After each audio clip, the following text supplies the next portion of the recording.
here in Detroit as he saw through that Texas lineup. There you see it against Mike Fiers tonight. Fiers has always done very well against our Sox at 2-0, the ERA .70. You look at the batting average against, but look at Ronaldo, 257 for an ERA, batting average against at 188. Both of these guys have thrown well against the opposition. We look for a good pitching ball game here tonight. Tigers were 2-5 on their most recent road trip, but a couple guys you're familiar with were pretty good offensively. Victor Martinez is a better hitter from the right side, and on the road he hit a home run that way. Nicholas Castellanos also was pretty hot. We'll take a look at Victor first. This was against Seattle. Takes a low fastball out of the ballpark. He hit well over 350 on the trip. Nicholas Castellanos is having just a great year. He's hitting over 320 all season long. No exception on this road trip. So we'll take a look at what they've done on the trip. 364, 367 with a homer apiece. The runs batted in pretty good. The runs also good. And both of these guys figured to be large in this series. They're 7 games under 500. They're 3.5 games in back of the Cleveland Indians. But this is a solid Detroit team, getting a little older in a few spots. But Castellanos is having a banner year. Sox could try to get on a streak here. It would serve them well. 6 straight against the division. 3 against the Tigers, 3 against the Indians. First pitch just around the corner, as after this we show you what Carlos Rodon did last night. White Sox baseball is brought to you by your Chicago and Northwest Indiana Hyundai dealers. Test drive a Hyundai today. Xfinity has the largest gig speed network, serving more homes than anyone else. Ford, inviting you to visit your local Ford store or buyfordnow.com. Blue Cross Blue Shield of Illinois. Choose Blue Cross and Blue Shield of Illinois, the card to carry through it all. Wintrust, home of Sox checking and debit cards. Open an account today at wintrust.com/Sox. And by your Chicagoland and Northwest Indiana Audi dealers. Visit AudiOffers.com for exceptional offers on select Audi models.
The Sox and Tigers coming up. And down on the farm yesterday, Carlos Rodon made his second rehab start of his season. He was very good in the first one in Kannapolis. This against AAA hitters. 2 2/3, 6 strikeouts. However, this is how he left the game. Against Norfolk, a line drive that went right off his head. He ended up getting 3 staples in his head. And here is Ricky Renteria on his conversation along with Don Coopers with Carlos Rodon. Actually, text Los last night. Coopy actually had a good conversation with him, and Rick also reached out, and he's doing fine. He's doing good. Looked terrible. Yeah, it didn't look pretty. Pretty good blow, but he's got a few staples there. And right now, he's feeling good enough that he's ready to make his next start. Physically, that is very good news for Carlos Rodon. Mentally on the mound when that happens, it's got to shake you, right? It certainly does. I was never hit above the waist at any level of baseball. Fortunately, I could defend myself, but now the bat is so lively, the ball's livelier, and so pitchers are having a hard time defending themselves. If you think about it, then you might have a problem. He was hit so hard, but you make sure that the carom is caught. That way the guy is out, adding no insult to injury. And apparently he's going to make his next start, which is a good thing. I think he's going to come back. I don't think there's going to be a problem. But I remember one pitcher getting hit square in the head. His name was Billy Wagner. The ball caromed into the seats. And I asked him how he went right back out there the next start. He said he didn't remember it. So I think Carlos will remember it. And I think he's a tough enough guy to get over this. Looked like he wanted to stay in the game, in fact, last night. Good outing until that happened for Carlos Rodon as we get you ready for Sox and Tigers game number 1 of 3. It is Polish American Heritage Night at the ballpark. Sox and Tigers tangle next.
Delivering the fastest internet and the best in-home Wi-Fi experience. Call or visit an Xfinity store today.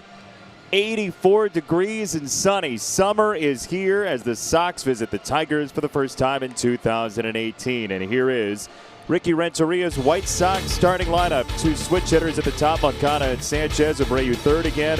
Polka is 4, then Anderson, Narvaez, Engel, Charlie Tilson back where he was injured 2 years ago, and Trace Thompson in right field. Let's take a look at the defense as put out there by Ron Gardner. It's Jones, Martin, and Castellanos in the outfield with Candelario back off the disabled list, Iglesias, Goodrum, and Hicks in the infield. Hicks, the backup catcher. James McCann behind the plate, and Mike Fiers on the hill. He's always thrown very well against our Sox. He's not a fastballer in the least. He throws a steady diet of off-speed breaking balls and change-ups to go with a curveball. There you look at the numbers. In 8 starts, been pretty good with an ERA of 4.5, and he's 4-3 for a team 7 games under 500. So we'll take a look at the umpires for tonight's game. Mark Carlson's got the plate. Chris Guccione at first, Pat Hoberg at second, and Nick Lentz is at third. So on Polish Heritage Night, a beautiful night for baseball, one of the best nights that we've had, coming off a beautiful day in Chicago yesterday. We're about ready to kick it off, and I am ready to turn it over to my play-by-play partner, the pierogi of broadcasters here in Detroit, Jason Benetti. I am going to not ask a follow-up to that because I think it could be concerning for both my career and my life. Hi, Stoney. Nice to see you. How are you? Just dandy. Good.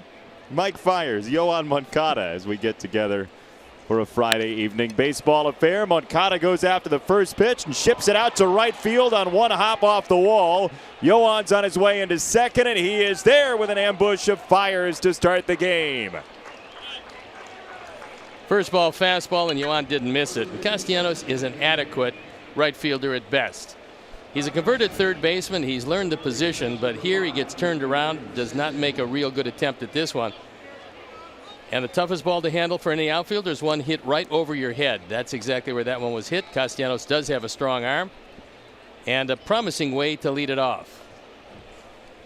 Yohan Moncada gets a visit from Jose Iglesias. And Moncada, when the Tigers last saw him, it was the first couple weeks of the season, and he was not hitting the ball like he is right now. So that could be a little bit of a shock to the system for Ron Gardenhire's bunch. And Yolmer's got to pull the ball in this situation. So you've got to hit fires off the back foot anyway. Not that you take his fastball, but at 89 miles an hour, he's not going to be able to throw it by you too often. Sunshine in the eyes of Jones in left field, Martin in center field. Mike Fiers, coming into this game, had thrown 679 pitches all season long. 679. 11 of them have been 90 miles an hour or higher. That's with a good tailwind. Sanchez on the ground to Iglesias. That does get the job done. Moncada to third with one out. And Mike Fiers' April 8th against the Sox indicates the type of pitcher he is. Here's the average miles per hour on each of his pitches that he throws in that game. The curveball at 70 was a good curveball, and slider pretty good. Disparity from his fastball, maybe 5 miles an hour less. He got the win that day thanks to one run of support in the first inning against Reynaldo Lopez. And our Sox have faced the Tigers 3 times and come in second 3 times. It's quite the silver medal collection. First pitch, a strike on Abreu, who's trying to get Moncada in. Infield is back. They're going to concede the run. They are in at the corners, however, with Candelario and Hicks. Probably the only plus defender is Iglesias at shortstop.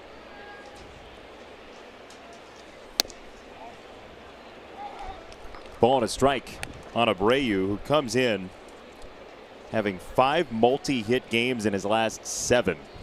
Just crushing the baseball. It'll be pretty tough on line drives to left field, and we'll see how Jones handles that.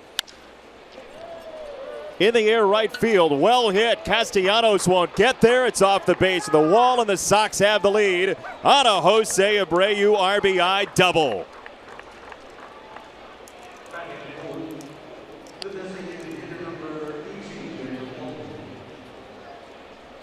Promising way to start this one. It's run batted in number 28 for Jose, and he continues his torrid pace.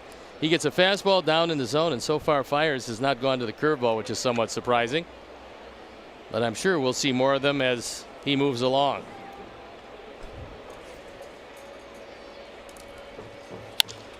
First pitch ground ball. Daniel Palka right side of the infield, and Goodrum sweeps it up for out number 2. Abreu to third.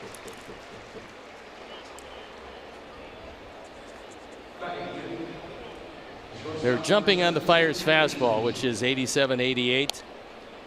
Maybe if he tries to get a little bit extra, it'll be 89, but that's about it. Yeah, it's very clear what the scouting report is for the Sox tonight. Don't let him get in a situation for that changeup or the curveball. And this is a guy that's struggling mightily, Tim Anderson.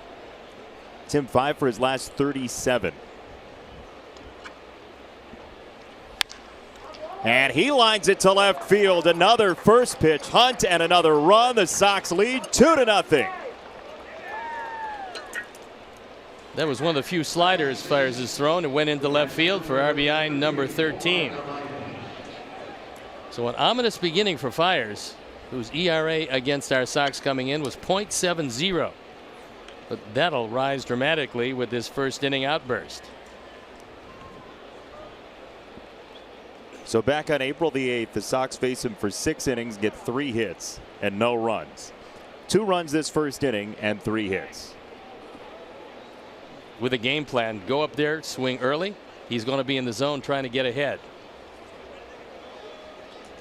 9 pitches to 5 batters.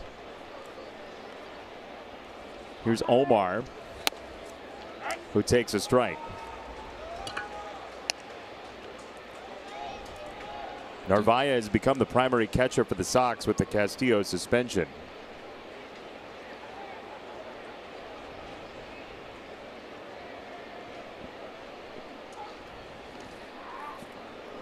Give you an idea about the Houston rotation. Fiers the last couple of years was a starter for Houston. In 16 he was 11-8. In 17 he was 8-10. Combined ERA over the 2 years just a little below 5. These days he couldn't get a sniff of that rotation. Give an ERA over 4, they start to question whether or not you belong there. Well, they got a 19-game winner the last maybe 3 years ago in Colin McHugh. He's in the bullpen. Brad Peacock is in the bullpen. All he did was go 13-2. So they've got 7 legitimate starters, of which the last 2 of those guys could probably start for just about any team in the baseball. 33-18 for the Astros coming into tonight. And a pretty solid baseball team. You cannot find a soft spot in that starting rotation.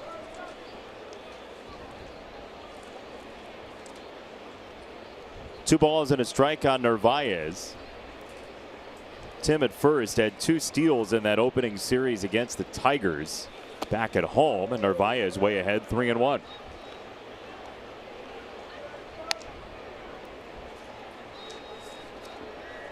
Wind not much of a factor here tonight. What little wind there is wafting in toward the Tiger dugout, but it's a very little effect.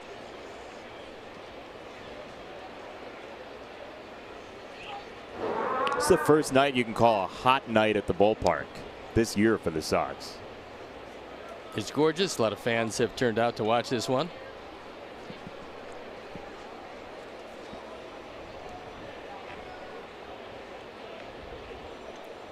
(3-1).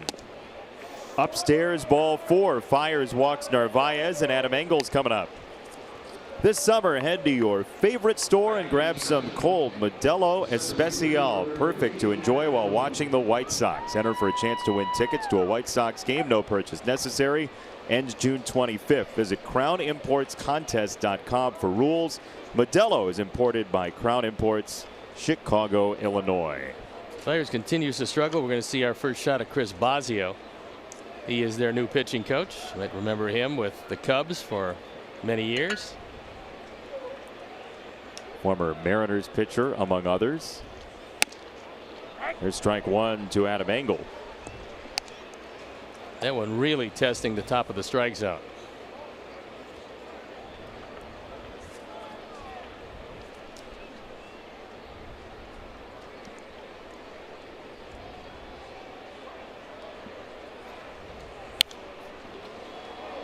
Two strikes on Adams. Sox come in 15-32. The Tigers are 21-28. That's just 3.5 back of Cleveland in the AL Central.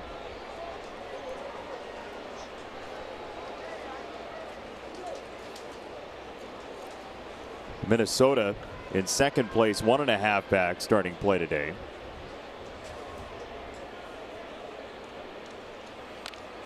That hits Adam, or to get him on the bat. It got the bat. So still 0-2 for Engel. We'll take another look.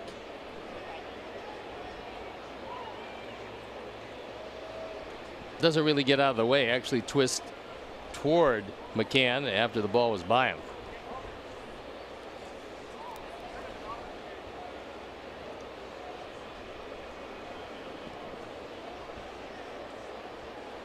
Count remains 0-2. Anderson at second, Narvaez at first, 2 runs in. And blocked by McCann, 1-2.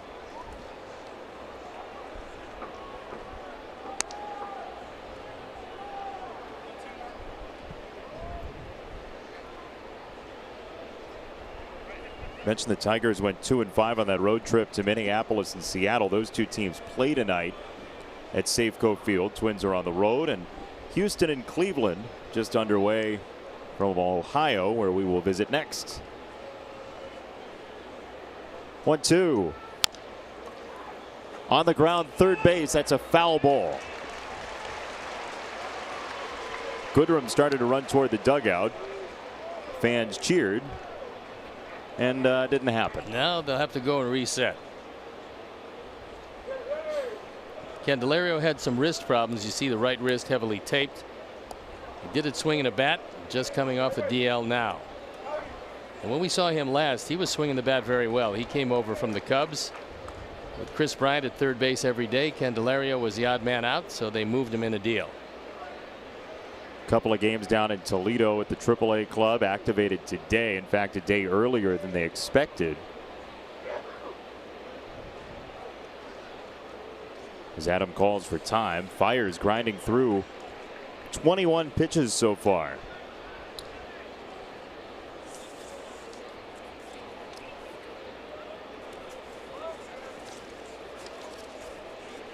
One ball, two strikes. Breaks inside, 2-2.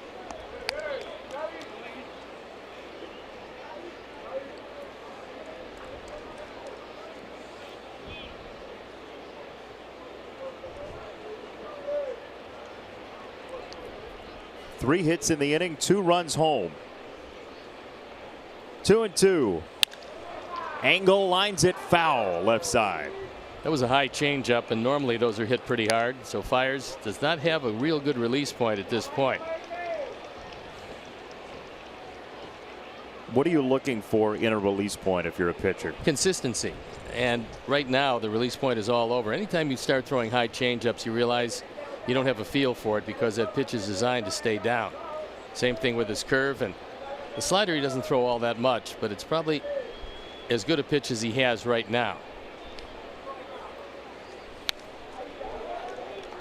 That's where he wants to throw that fastball. He wants to keep it in on their hands, out of the strike zone in a situation where they have to swing.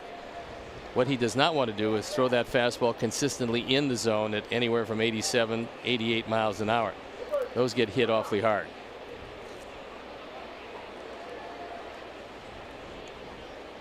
Pitch number 25 in this first inning. That's upstairs, 3-2. That time he got everything he could on the fastball, trying to throw some high heat by him. Got it to 90 miles an hour.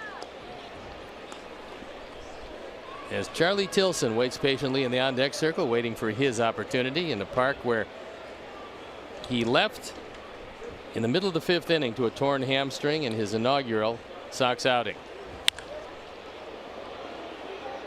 That is baseball luck for you. You get back to the major leagues, then the next day the team goes to the place where you got hurt.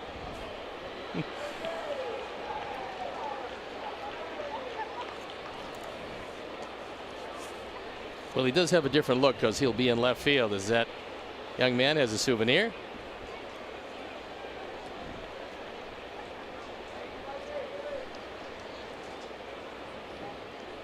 Pitch number 11 to Angle. This is turning into a titanic struggle.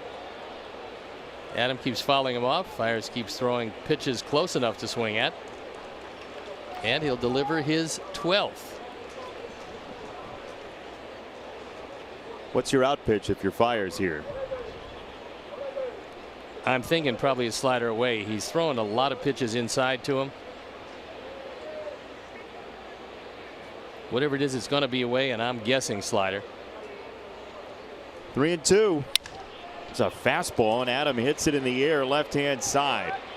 Iglesias is back to make the play, and after a lengthy at-bat, Fiers gets rid of Angle. Sox get 2 runs for Reynaldo Lopez. Moncada and Abreu contributed.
Tigers, Leonis Martin at the top, then Castellanos and Jamer Candelario. Martinez, Goodrum, and Hicks in the middle.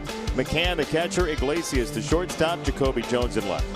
Let's take a look at the defense and how Ricky's going to throw them out there tonight. It's Charlie, Adam, and Trace in the outfield, with Sanchez, Anderson, Moncada, and Abreu in the infield. Omar Narvaez gets a nod behind the plate, and Ronaldo Lopez, fresh off his wonderful 8-inning stint, back for his 10th start of the year. He's 1-3, but an ERA of .298, in the top 10 in ERA in the American League. Opponent's batting average a paltry .202, and he's got the shadows to aid him in this first inning. The lights have not taken over yet. It's very good if you've got a big fastball to pitch in this kind of condition. And keeping this man off base is paramount, because he is one of their very few base stealers, and he's been struggling so far. Tigers have only stolen 23 bags all year. 7 of those from Jose Iglesias, 5 from Goodrum. So most of them concentrated with 2 guys, and Jacoby Jones with 5 at the bottom. Martin just 1 for his last 25. Really struggling. When he gets on, he can make things happen with this offense, but lately it's been tough for him. He's had a couple of little nagging injuries this year, but overall not doing what he thinks he should do.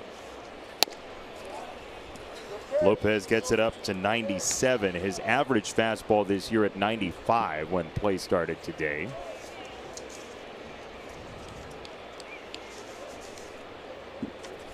Got so many papers here, I don't know where to look. We can get a copier and get you more. 2-2. See, you have no papers at all because of that little box you have there, that lighted box. I've gone digital. Is that okay? No, it's not. I think good old-fashioned paper is the key. You can take notes on that. You can't take any notes on what you have there. Steve Parchment Stone. It's downstairs. Check swing, no go. 3-2.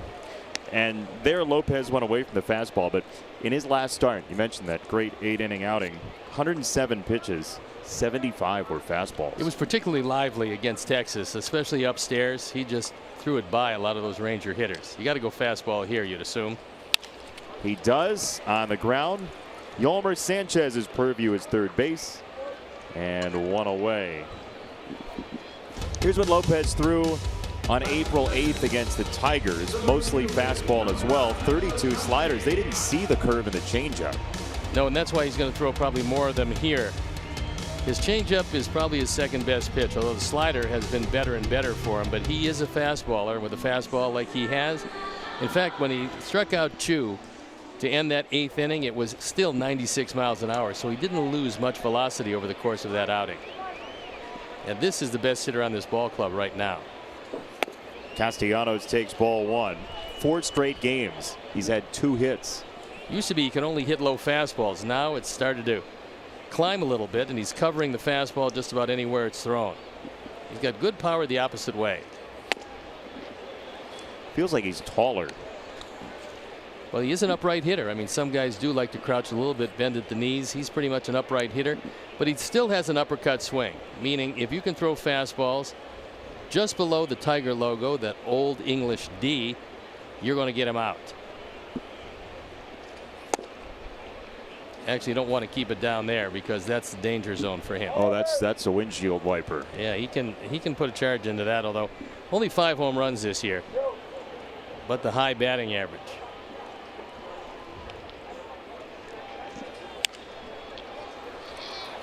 Popped it up right side. Abreu next to Moncada for out number 2. Candelario coming up. Join us Friday, June 1st for Rock and Roll Night and fireworks presented by Guaranteed Rate as the Sox host the Milwaukee Brewers, 7:10 p.m.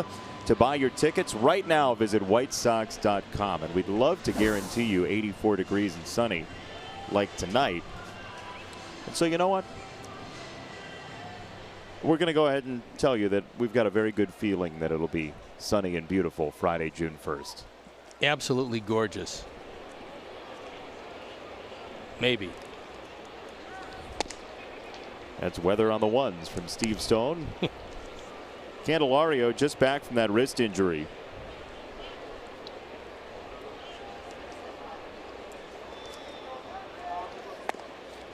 And he's got the count 2-0. he was one of the more successful of the minor leaguers for the Cubs. They've traded away pretty much their entire minor league to try to win right now, and odds are overwhelming that Manny Machado winds up there.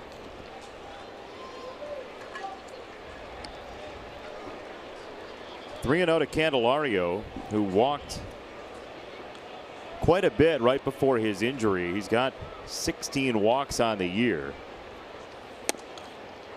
3-1. It was a trade for Alex Avila and Justin Wilson. Wilson has not thrown quite as well as he did in Detroit for the Cubs.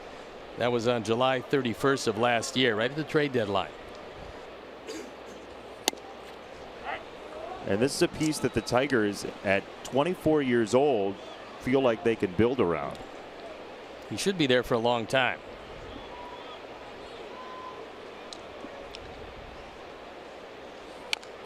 Checked his swing at ball 4 and fouled it away.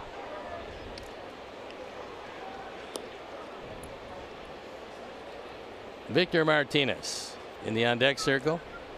He has been around a long time. He's been productive for a long time, though the batting average is well down this year.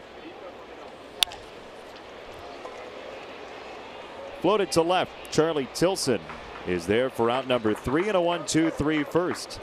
For Reynaldo Lopez, Sox lead 2-zip.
Two 2-0 Sox, and Charlie Tilson leads it off. Then Trace Thompson and Yohan Moncada to face Mike Fiers.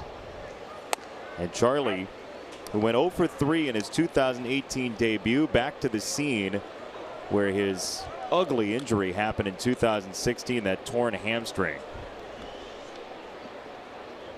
It's been a long road back for Charlie Tilson. Almost got hit by that curveball. So here he comes in on a ball that is fairly routine. 2016, going after a Miguel Cabrera fly ball. There is the injury. That was nasty. You see it right there. The ankle turns and then the hamstring blows out. Had to walk off with help from the Sox staff as he runs the count to 2-1. There was no doubt at that point that he was really hurt.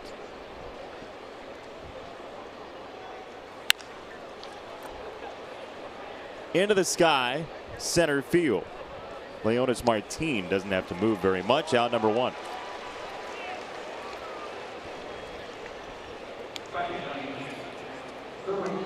This should be a decent night for Trace Thompson. He's got a pitcher out there without a big fastball, and Trace has really struggled. However, defensively, he's a good addition to this team. But you look at that batting average, I would think tonight he would hit it pretty well. Yeah, he's been more of a pinch runner, pinch hitter, spot starter. Last 20 days, only 24 at bats for Trace Thompson as he takes strike one.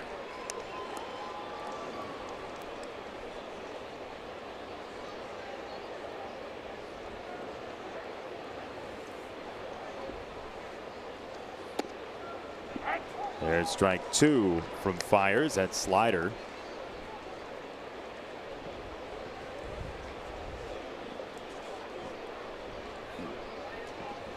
Sox fans making the trip here to Detroit. Easy flight, easy drive. Ball and 2 strikes on Trace Thompson. By the way, the biggest round of applause before this game was not for any of the individual Tigers. The PA announcer said it was 84 degrees at game time, and there was an entire stadium full of people cheering. To third, Candelario for out number 2. Well played by Candelario, who got down lower than the ball and made sure he didn't let that ball get by him. It was actually hit pretty well. He boxed it some, but stayed right with it and got it across in time. So 2 up, 2 down. If you turn your back, nobody will see the bobble. Make sure that you keep it within arm's length. 2 down for Moncada, who jumped on the first pitch of this game and slashed it to right field for a double, eventually scoring a run on Abreu's double 2 batters later. The Tigers own the number 1 pick in the draft, and by consensus it looks to be Casey Mize, a right-hander from Auburn. He seems to lay over the field as far as pitchers are concerned.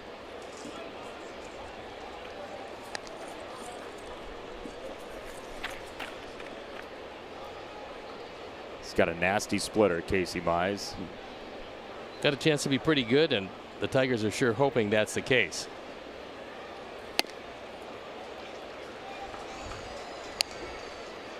You're going to throw in the high 80s. A higher than high fastball is a good place to throw it. Testing the upper reaches of the strike zone. What do you think you get, about 3 miles an hour visually from the batter upstairs? Just about that, and that was well framed by McCann. He was trying to buy the strike. He didn't exactly jerk it, but he did ease it into the zone, or seemingly in the zone.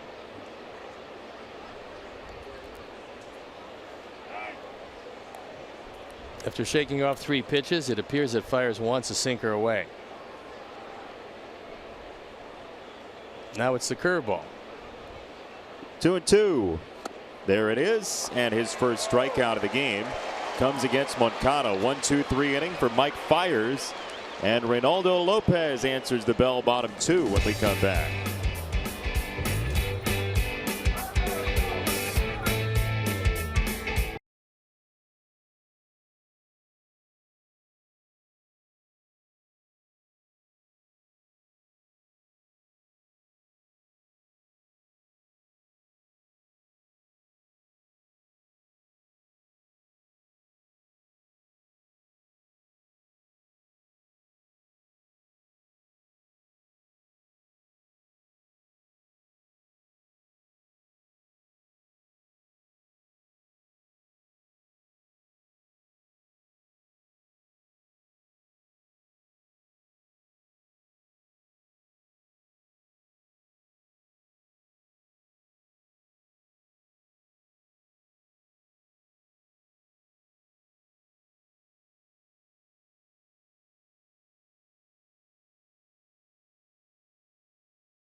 Double deals made for go-getters. Boy, do I like the crumble donuts.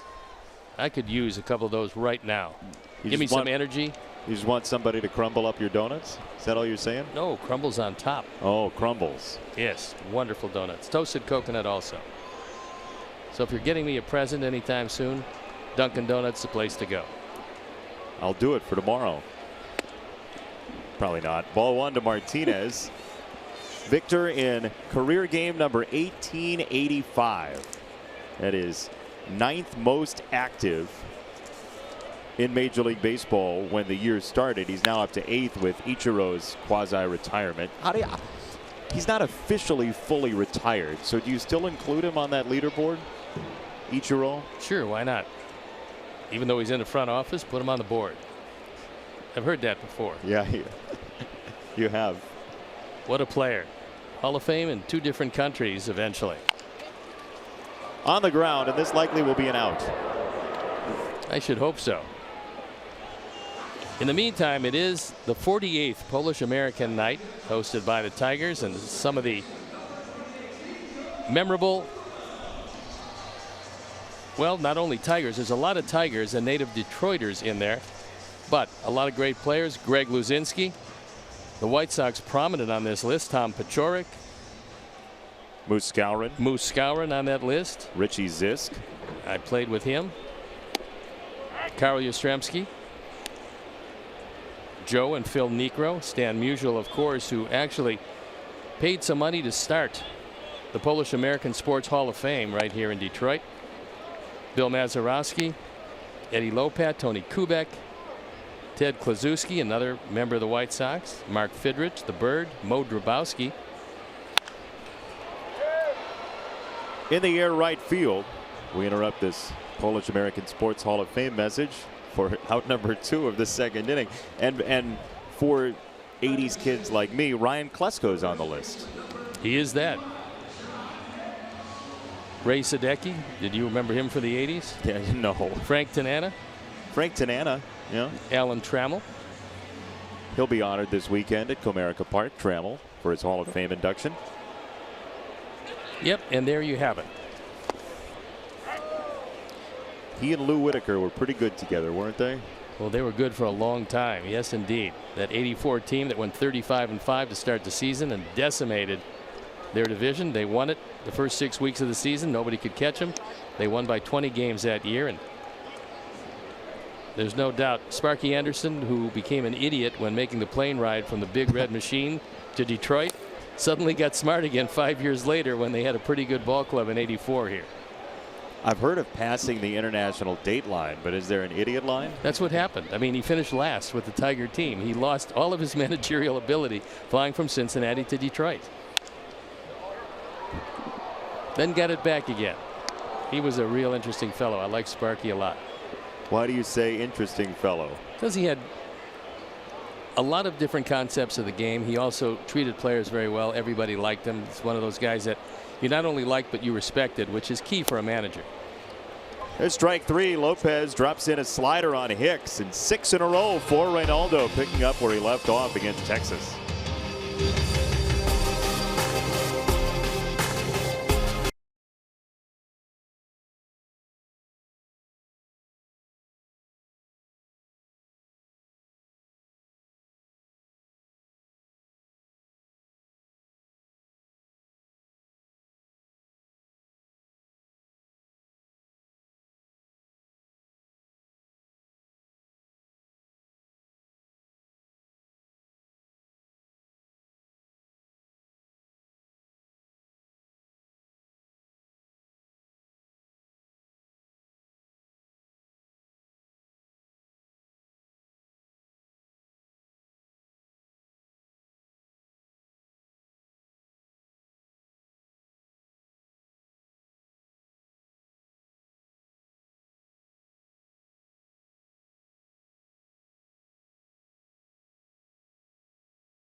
Text Subway to 97999 and the 300th texter will win a $30 gift card. Subway, so much sandwich.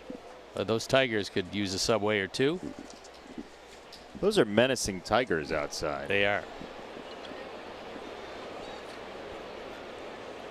Sox fans dotted throughout the crowd tonight as Yolmer takes ball number 1. So the other day, Jose Rondon had his first and second career home runs in back-to-back games.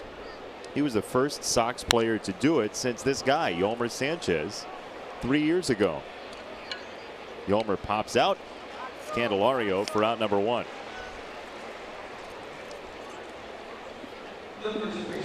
I feel a list coming on.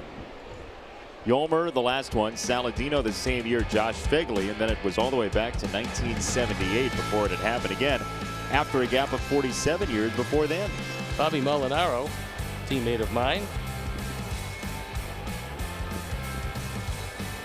I remember Bud Clancy. What a guy. Smead Jolly was outstanding. What a personality he had. Learned a lot from him. Oh, absolutely. Happy man all the time. Played Santa Claus in the mall. 1-0 on Abreu. Into left field. Jose once again has 2 hits. That's 6 out of the last 8 games. He just waited back on that changeup, wasn't fooled at all.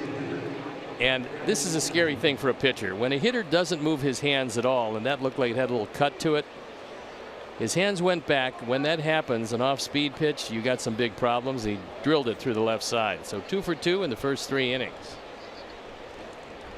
To bring up Daniel Palka.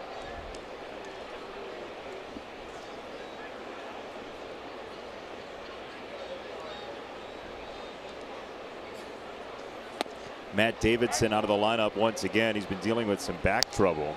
Tightened up on him a couple of days ago. And Matt was a late scratch out of the lineup that day. That was 2 days ago, and then did not play yesterday. This is his 3rd straight game that he's been out.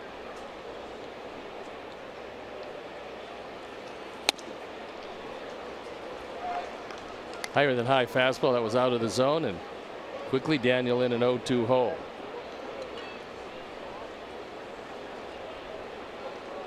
If Daniel was a boxer, he wouldn't be in the jab game. A lot of uppercuts. Well, he better try to hit this curveball because you think it's forthcoming. It is in the dirt. 1 ball, 2 strikes. Nice pick by McCann. He was setting up low and away. That ball was low and in, and he was able to backhand it on the hop.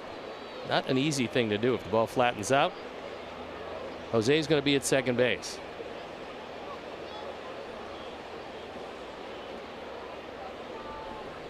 He wants another curveball after shaking off 3 pitches. 1-2. Just off the plate. 2 balls, 2 strikes. That one didn't miss by much.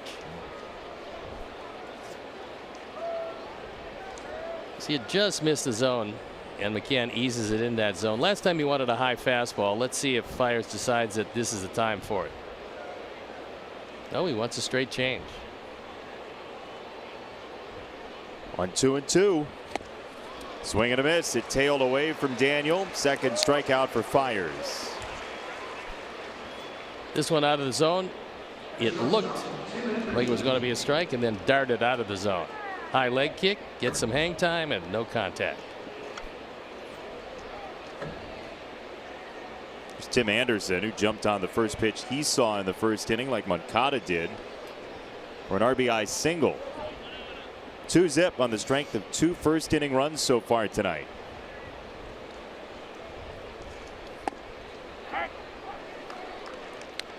Isn't it just pleasant to have the sun out and cold not even be in the vocabulary? Just a beautiful night. Gentle breezes. I'd say blowing through your hair, but that would be an overstatement. No balls and 2 strikes. I don't know if we want to start volleying hair jokes back and forth, partner. No, I'm a little short on it at this point of my career. They call that opening the door in a courtroom. 0-2. It's tipped foul by Tim. Fiers has been so much better this year at just putting the ball in the strike zone. For his career, he was about 3 walks per 9 innings, and that number is way down this season. It's the biggest decrease of any pitcher in the game. Plus, he's throwing his fastball overwhelmingly for strikes 71% of the time. You were talking about the decrease being number 1, and it's certainly not hard to tell that if you don't walk people, you're going to have a pretty good year. Manaea, Verlander, Gausman, who we saw, and Urena. Kevin Gausman, by the way, talking to a couple of the Sox hitters, they echoed what you were saying on the telecast. That splitter was just filthy. I thought his stuff was terrific, but he needs to start changing speeds on that curveball, because right now when he misses location, he gets hit hard with a pretty good curveball. Check swing from Tim. He didn't go, says tonight's first base umpire Chris Guccione. So Tim gets another life. We'll look at it from the side. And it could have gone either way. It went Tim's way. Okay, talk about the definition of it. No. Oh. I have restraint. Yeah. Sure. Abreu at first, 2 down. And there's that breaking ball that he drops in for strike 3. That thing is a paratrooper. 2-0 after 2.5.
And we'll take a look at the results from last night. We showed you in the open Carlos Rodon 2 2/3. He got hit in the head with a line drive. He did strike 6 out. And here is Carlos Rodon, 6th strikeout, as we told you. Got a chase downstairs. This GMC Farm Report. We are professional grade. Zach Collins 3 for 3, and Dylan Cease 9 strikeouts again through 7 1/3 for Winston-Salem. And here is a look at the fastball from Cease for strike 3. His fastball reaches triple digits at times, but the secondary pitches are overwhelming.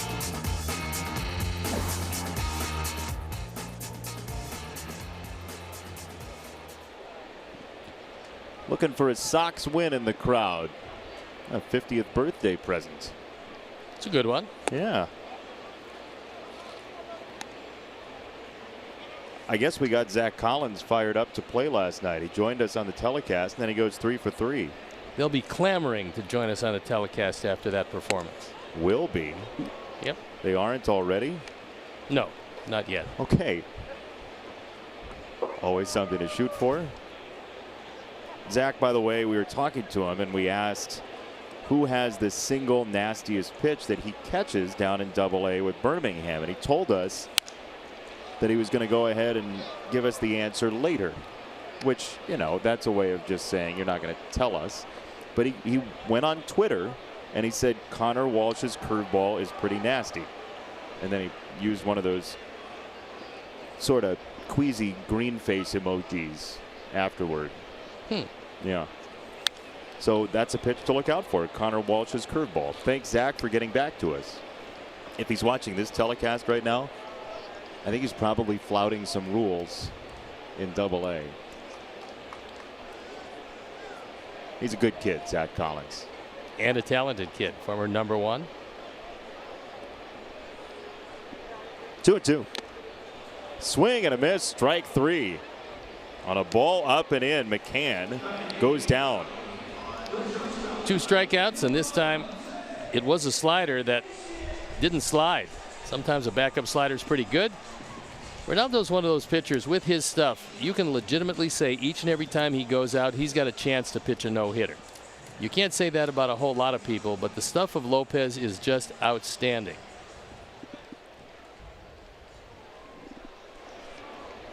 One out, Iglesias.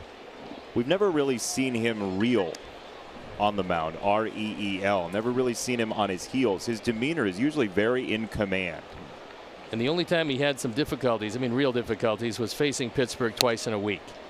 And then Pittsburgh came out with a game plan against him. They swung early, they swung often, and they put some runs up early, knocked them out in the second inning. A most unusual start for a young man who has enormous talent.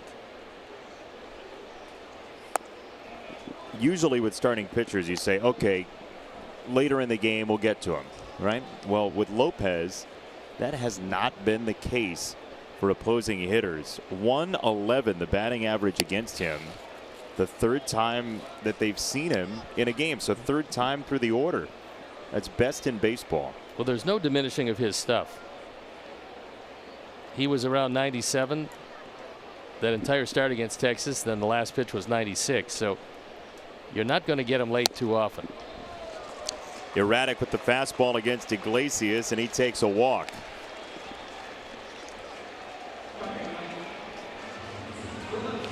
Now what will be interesting, first time in the stretch, and for young pitchers especially, first time in the stretch sometimes is problematic, especially with control.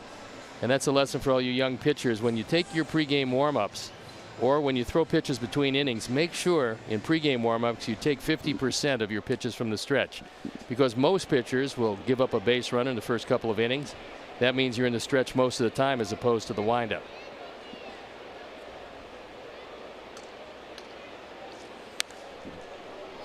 Does it speed you up? What does it do?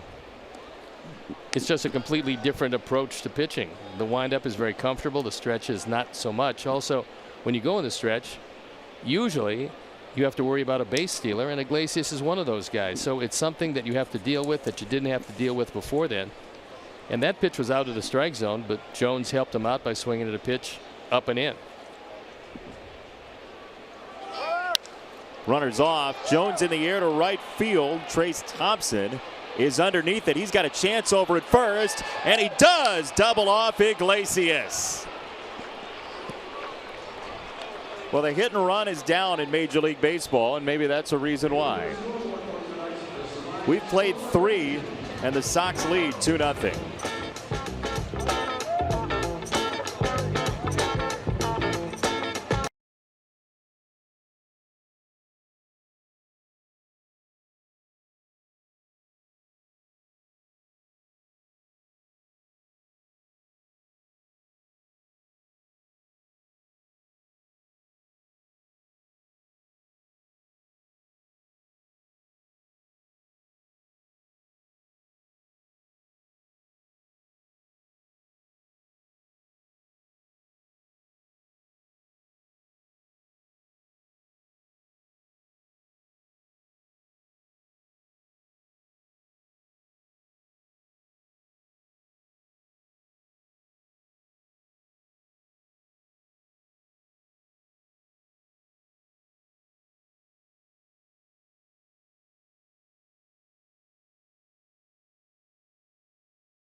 of that third inning.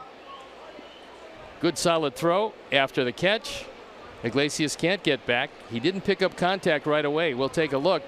You see his head turns back, but it's too late. He cannot identify the ball's in right field. He tries to hustle back, can't get there. Double play and out of the inning. 3 hitless. When you think of garages, think Danley's. I know Jason always does, and so should you.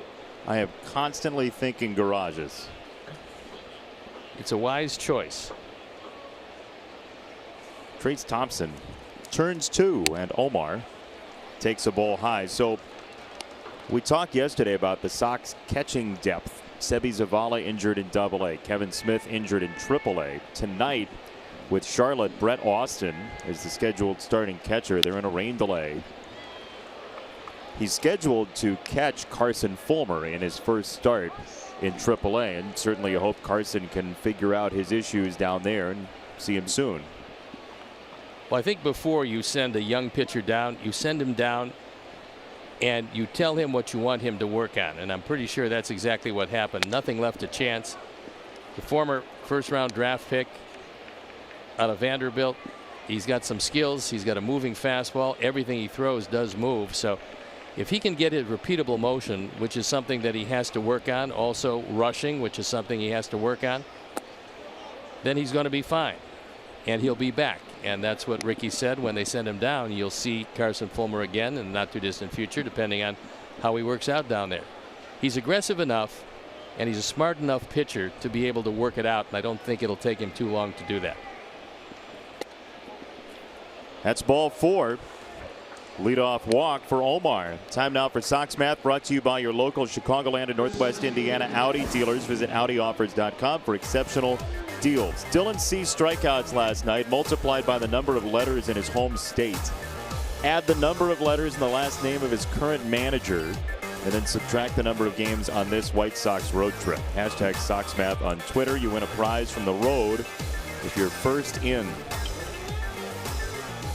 Steve has a pile full of postcards that he got at Hamtramck today. Along with my pierogies and galumpkies. My grandmother was Polish Czech, and she used to cook exactly like that. Stuffed cabbage was wonderful.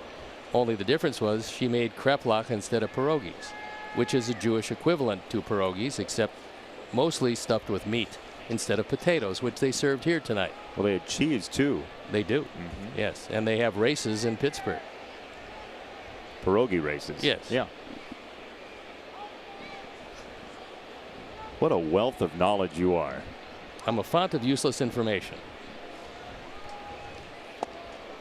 Adam takes the ball downstairs. 1 ball and 1 strike.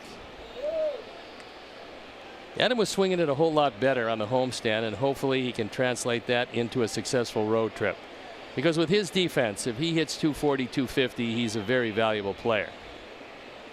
And hopefully it did give him a lot of confidence, because in his case, with the strength he has, which is a lot, he needs some confidence.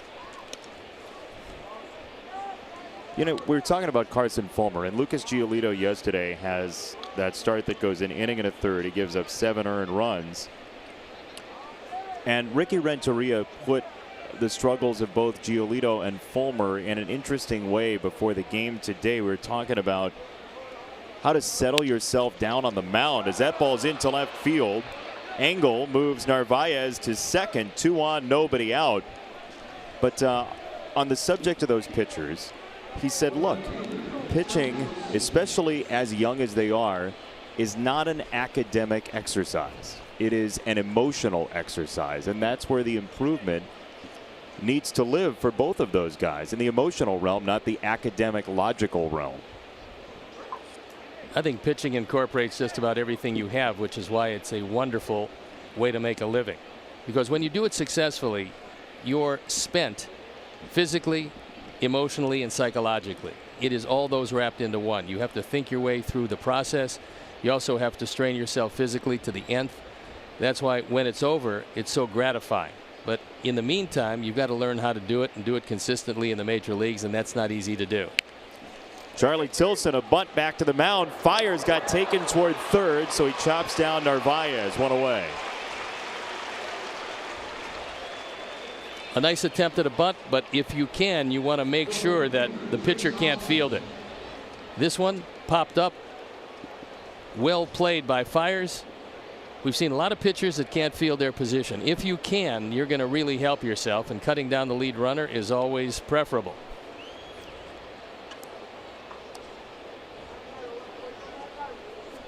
Charlie at first, Engel at second. Good speed on the base paths for the Sox right now with Trace Thompson at the plate.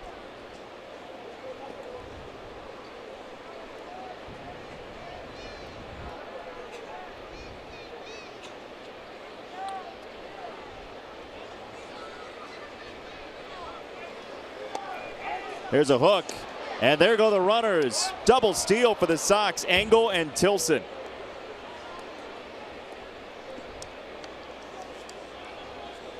Time now for the AT DET safe play, reminding you that safe driving habits really are a matter of life and death.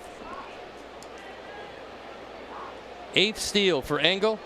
The trailer, Tilson, with also great speed. This is a wonderful running combination, and the Sox, who are very aggressive under Ricky Renteria, continue to be just that. And if you're not going to hit a whole lot of home runs, you got to run yourself into runs.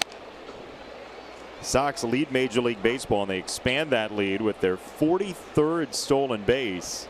Charlie Tilson with the first of his career. He's going to get a lot more, assuming that he gets on, because he does have wonderful speed. He was really starting to get the run game going in Charlotte, too. He was 7 for 8 in steals in the first month and a half for the Knights.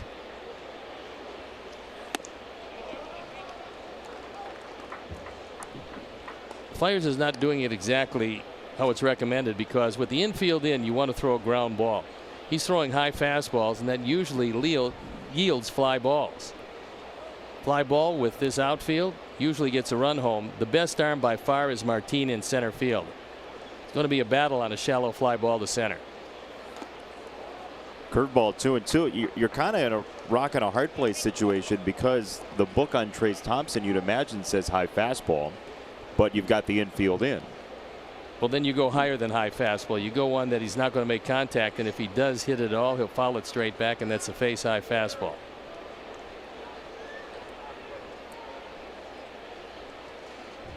The risk you have throwing a curveball is that it winds up in the dirt. 2-2. There was that high fastball, but not quite high enough.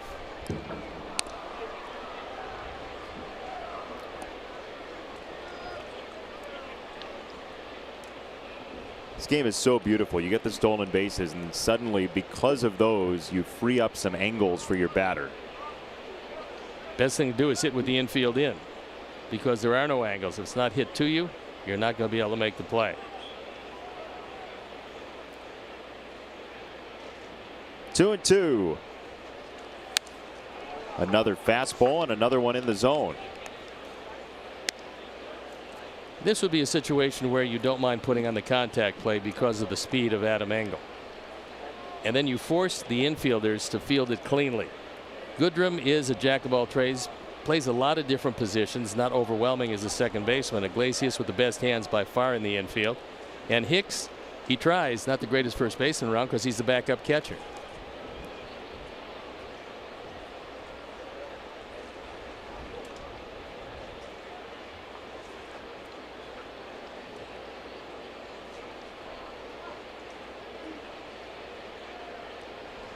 Two balls, two strikes. Another high fastball spoiled.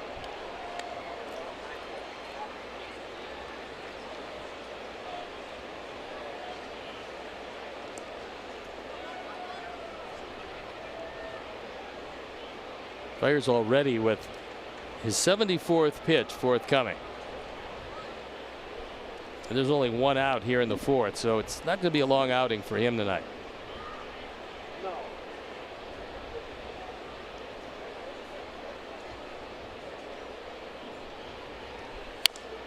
McCann showed the glove up, and then the curveball came. Still 2-2. A little psychology being used, hoping that they're giving signs from the infield.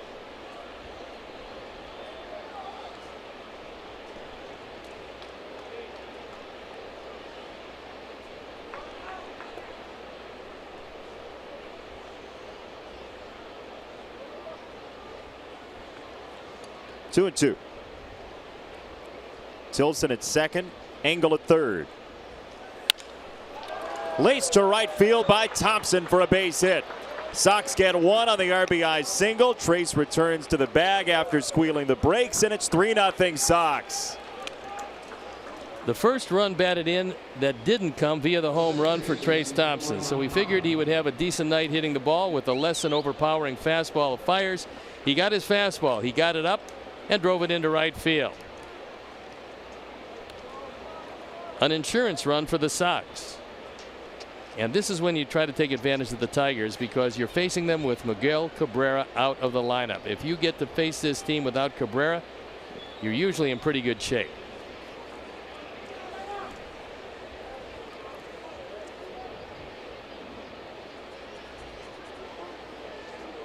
Yohan Moncada back at the top of the card, first and third. And sprayed foul. Cabrera with yet another hamstring injury in 2018. He's had leg difficulties throughout the latter portion of his career. That's the only thing that's probably going to stop him from putting up otherworldly numbers. He's already going to the Hall of Fame with the numbers he's put up, but they would be substantially better if he could stay healthy.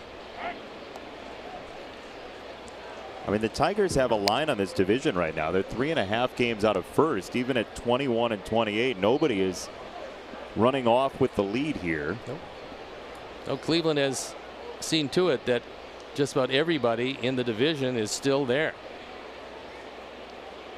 But don't wait around too long, because the Indians will start to put it together, although they got their hands full with Houston. Moncada pops it up. Iglesias gives way to Martin, and no advancement from the runners. 2 down.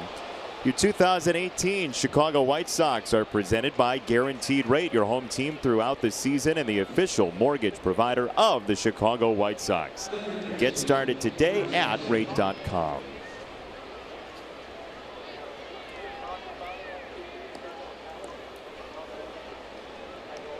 Two down for Yolmer Sanchez. That youngster looks like could be a vendor. Same color shirt as the vendors here. Well, always looking for an opportunity to expand his pay base. Right now it's strictly an allowance, but there is an allowance. You can double, triple your allowance. Just carry around some hot dogs on a one for you, one for me basis. That would actually be a great business plan. I mean, if he had a rack of cotton candy in his hands, that young kid, who would say no to buying cotton candy from a 9-year-old?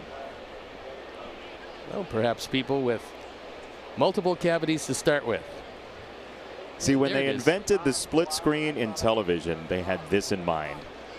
There you go. Right now he is using the concession stands to the best advantage. Not going to make a lot of money doing that, as Yolmer flares the ball out to center field, and that will do it. Sox get a run. Trace Thompson drives it in. 3-0 after 3.5.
want to make a comment on the comparison. And there it is. The Detroit Tigers really suffered through 2003. Then things got a little bit better before 2006, and they won the American League pennant. So a pretty good run season by season in a very short period of time. Sox won't lose 119 this year, but they would certainly like that division title. Shop in-store or online at mybobs.com, where you can personally dare to compare. 119 losses is a lot. Yes, it is. Just under the Mets of 62, who lost 120. Now, they weren't quite as good as the Cleveland Spiders back in days of yore, but nonetheless. You want to talk about the Forest Cities while we're at it? No. Okay. Wasn't going to bring them up. We go to the bottom of the fourth. Top of the order for Detroit, and Martin takes a strike. Reynaldo Lopez so far 9 batters, 1 base runner, and he was very quickly erased on the double play. It was Iglesias.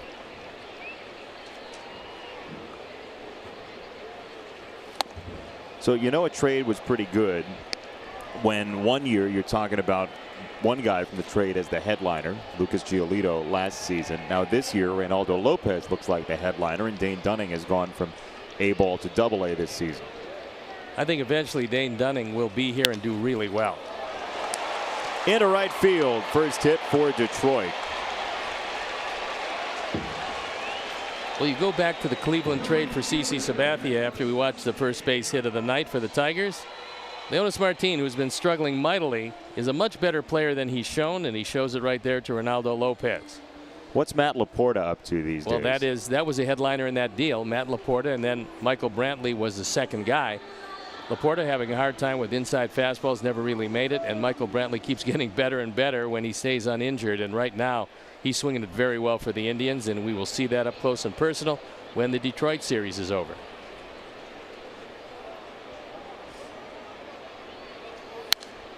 Castellanos with a foul ball on 97 in the zone. Cleveland and Houston 1-0 right now. The Indians leading in the top of the fourth. You want a good pitching matchup? You got one. Dallas Keuchel, Corey Kluber. That's a dandy. Corey, the reigning Cy Young Award winner, and Kluber, former Cy Young Award winner. And maybe Charlie Morton, a future Cy Young Award winner. He's 7-0 at the tail end of the rotation for the Astros.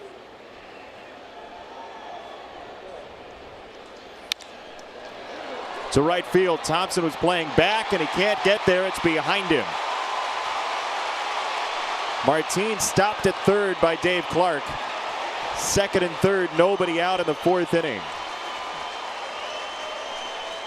When Trace Thompson decided to dive for that, he had to make sure the ball didn't get by him, or it's at least a triple and a run scored.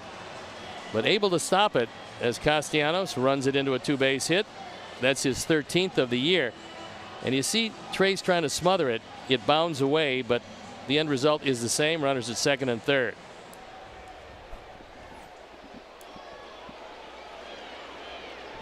Nobody out. Candelario, one of 3 straight switch hitters in the order. Now Ricky Renteria has got them back in the infield. They're going to concede the run, except if it's sliced to Yolmer at third base. He's wide of the bag, but in at the cut of the grass.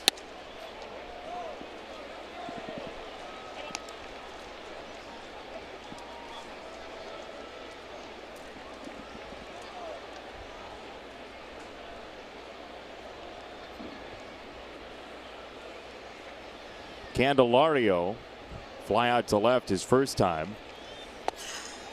Now 2 balls and no strikes. Very patient hitter. Worked the count to 3-2 in the first.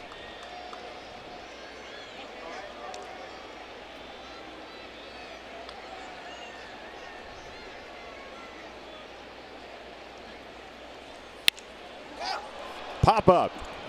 Sox will take it. Yolmer leaves it for Tim. 1 down. Head to the ballpark for Dollar Hot Dog Wednesdays. Take advantage of this unbeatable deal. Wednesday, June 13th. It's the Sox and the aforementioned Indians, 7:10 p.m. Brought to you by Securian Financial. Make every moment count. Find out more at Securian.com. For tickets, visit WhiteSox.com/DollarDogs today. Infield back once again for Victor Martinez. Victor this year, with a higher batting average left-handed, he's always been a better right-hand hitter. He does have more power from the right side, however.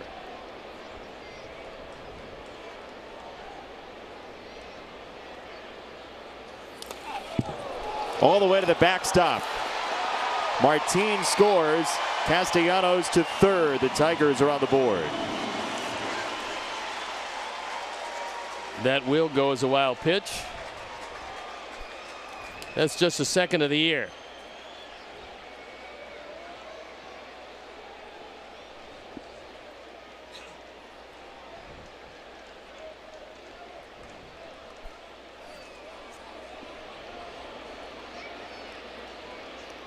Now you can afford to play the infield in somewhat because Martinez doesn't have great speed if he does get on. So you're not opening yourself up to the big inning. You certainly would like to cut down Castellanos at the plate on a ground ball in the infield.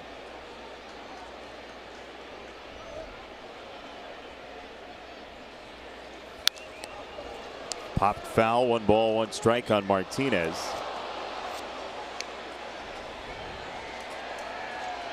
Sox got 2 in the first, an RBI double from Jose Abreu, an RBI single for Tim Anderson, and then Trace Thompson in the top of this inning with an RBI base hit to make it then 3-0. I would think that Castellanos would be running on contact for the simple reason that with Yolmer well off the line, Castellanos getting a very good secondary lead.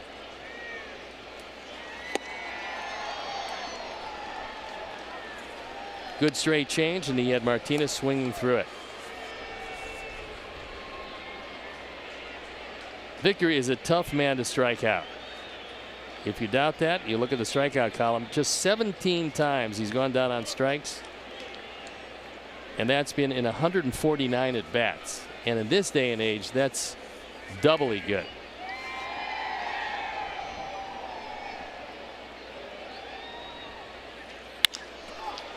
On the ground, second base. Moncada goes to first. 2 runs in. 2 down. Martinez grabs an RBI. That was accomplished with that good secondary lead by Castellanos. And you have to defend Martinez the way you defend him, which is Yolmer well off the line. You see it here. So Moncada thinking about the play, but he wasn't in at the cut of the grass, and rather than open up the big inning, he conceded the run. 22 driven in for Martinez. First pitch, ball 1 to Goodrum, who's been rather streaky recently. He had a streak of 8 games with a hit. Then he went 0 for 12, and he broke that yesterday, 2 days ago in that finale of the road trip. Tigers were off yesterday in preparation for the Sox arrival. 4 of his 5 home runs have come from the left side. He played with Minnesota, and Ron Gardner was familiar with him from the Twins, and that's one of the reasons why he's here. So sometimes your former manager allows you to get a current job. To second, Moncada throws him out, and that will do it. First 2 got hits. They both scored. Sox lead is 1.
And Jose is 2 for 2.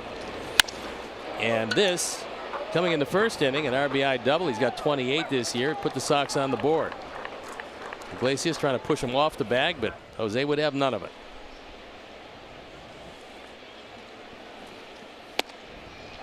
Countrymen having a little fun.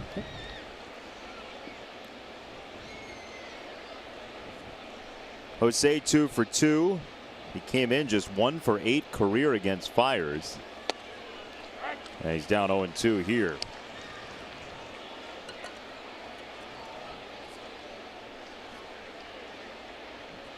Hard to believe Comerica Park's been around since 2000. It's a beautiful ballpark. Great skyline downtown. A wonderfully large scoreboard in left field. I wonder if anybody's ever hit one off the ballpark hot dog sign. Got a better chance to do that than Grand Valley State out there.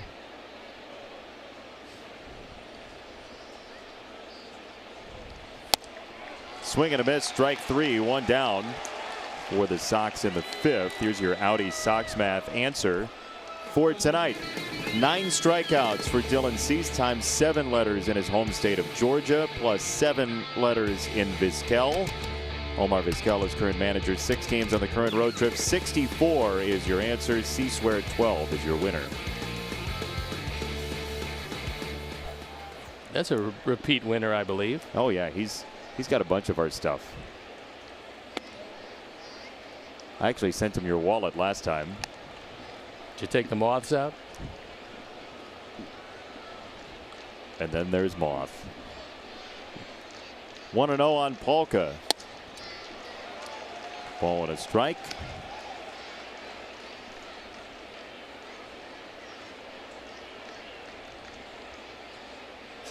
See if he can wait back on this slow curveball. And the answer was no. It's tough because it looks a little like his fastball and then has good rotation on it.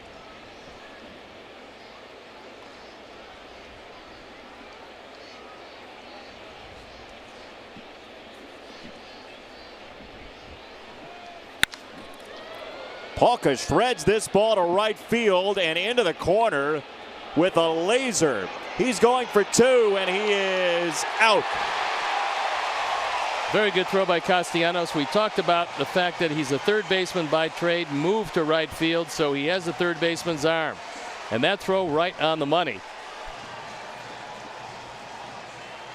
It's a high fastball, and Daniel just turns on it. And he hits the daylights out of this one. Unfortunately for him, it bounced right back to Castellanos, who makes a good solid throw and cut down at second base. Call by Pat Hoberg. Ooh. Well, he tagged the back leg. Now the question was irrelevant at this point. Will this ball stay in? And the answer is absolutely not. Tim Anderson with a solo homer in the 5th.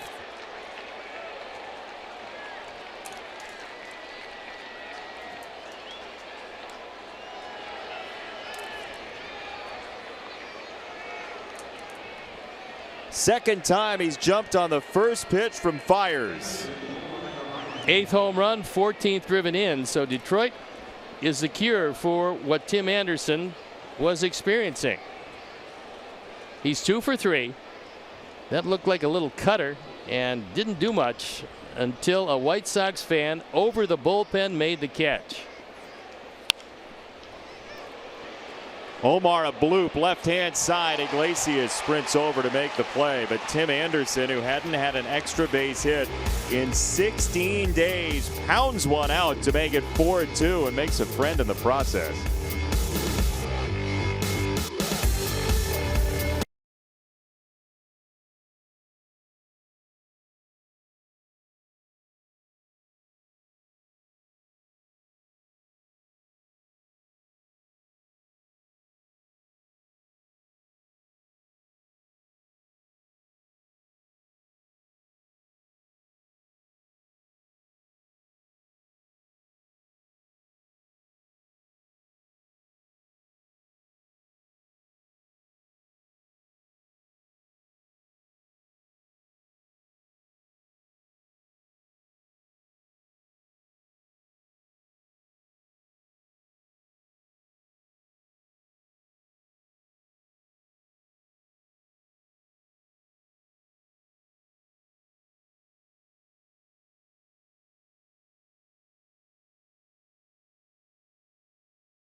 home run in the top of this inning, and with that home run, another generous donation from the Alex Snellius family in loving memory of Ursula, and a 2-run lead for the Sox as John Hicks takes ball 1 from Lopez.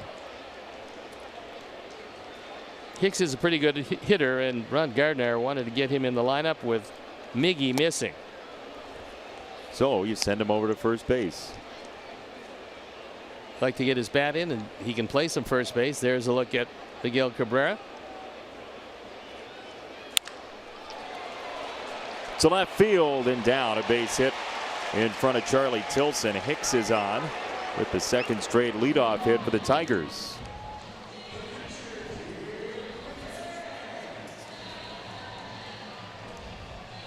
So here's McCann, who struck out first time around, and Ron Gardenhire, a guy who the Sox are very familiar with after his more than a decade leading the Twins ship, and that's why since 1969 he has the most wins against the Sox, with your guy Earl number 2. Earl, Billy Martin, and Sparky Anderson. Connie Mack had only 544 career wins against the Sox. I think that's safe. Yeah. As somebody plans to manage for 100 years. And is in the division. Yeah, the only chance is if the Astros keep this rotation together for 100 seasons and A.J. Hinch remains their manager. Then you got a shot. True. But even then, not in the division, it becomes problematic.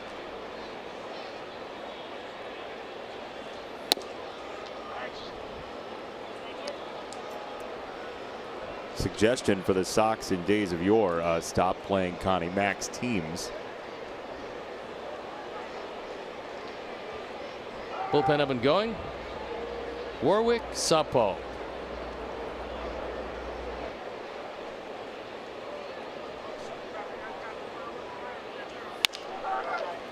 On the ground, Sanchez cuts it off. Moncada the turn and a double play. If that gets to Anderson, never know if they'll get 2. Sox do, with Yolmer stepping in front. That was well wide of the bag on a slowly hit ball, and Yolmer went a long way for this one. Then it helps that McCann doesn't run very well, plus he gets turned around in the batter's box. Good solid throw by Moncada, and it's a relatively easy 2, and this is the toughest part of it. Yolmer keeping his balance, getting the throw there. And it's pretty easy after that. Ball 1 to Iglesias. These right-handed batters for the Tigers have bailed a bunch. Lopez is not afraid to throw the ball near your kisser. No, and Iglesias can bunt. That's one of the things he does pretty well.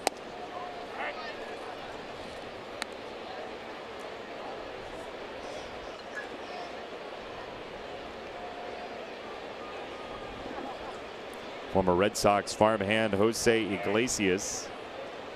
He came over in a 3-way deal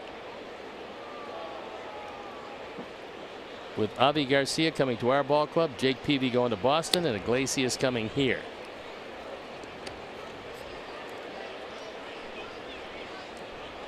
Cotton candy. Very nice. Just off the corner, 3-1. Iglesias the only walk so far for the Tigers. Is there a difference in flavor between pink and blue cotton candy? Oh, absolutely. Oh, yeah. Are you kidding? Huh. Tremendous difference. By the way, Iglesias' contract runs out the end of this year, and odds are overwhelming that this will be the last year that he will be playing as a Tiger. Pink and blue. Beautiful colors of the ballpark. Iglesias drops it into left center field. He may decide to go for 2, and he does. Iglesias is out. He came up off the bag, and the call by Pat Hoberg, he was safe at first and then called out.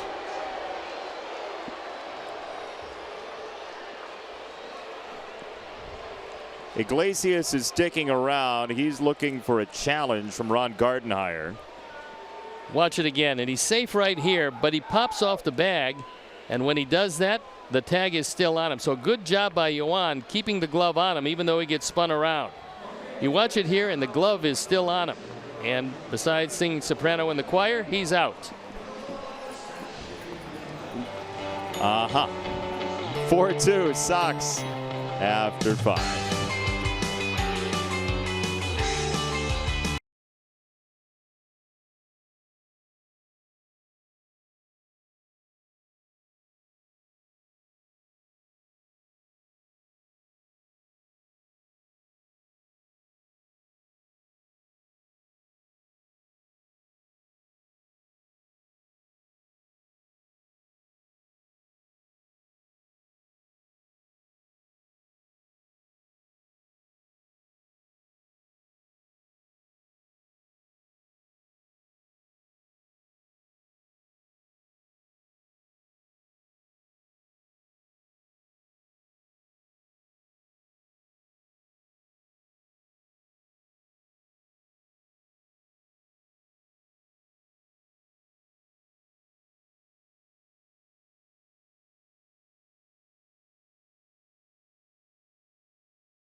The 6th inning is brought to you by Meyer, true Chicago fans. Got a bunch of them here in the ballpark today making the trip, as Adam Engel, who's 1 for 2, flies this ball to right, and Castellanos reaches into the crowd to get a high five and an out. That was quite a play. He kept his concentration. He knew he was right near the stands, and eventually that fly ball drifting pulled him into the seats, but he made the catch. So he knows exactly where he is. And as he slows down, what a play that is. It stays in the glove. That fan got a face full of mitt and gives him the high five. Got whacked right in the puss. Yep. You got to be careful.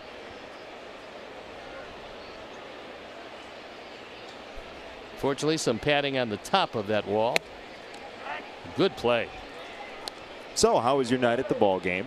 Well, it was great. Tigers scored a couple runs, and I got hit in the face by Nick Castellanos. Could have autographed his nose for him. There's a tapper third base side. Charlie Tilson with a beautiful bocce shot for a 1-out hit. Fires is like, what? Come on. Well, it's a do or die play. He knows he's got a bare hand throw in the same motion, or you're not going to get him, especially with the speed of Tilson. And he tries it. But as he went to grab it, looked like he was looking where to throw it. You got to grab it first, then look where to throw it, because first base doesn't move. It's in the same spot it's always been.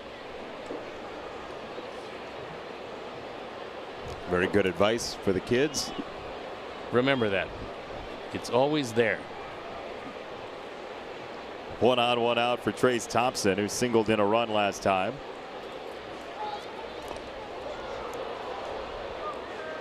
You know, in the early days of softball, in the 1900s, the leadoff batter got to choose which way the team ran the bases.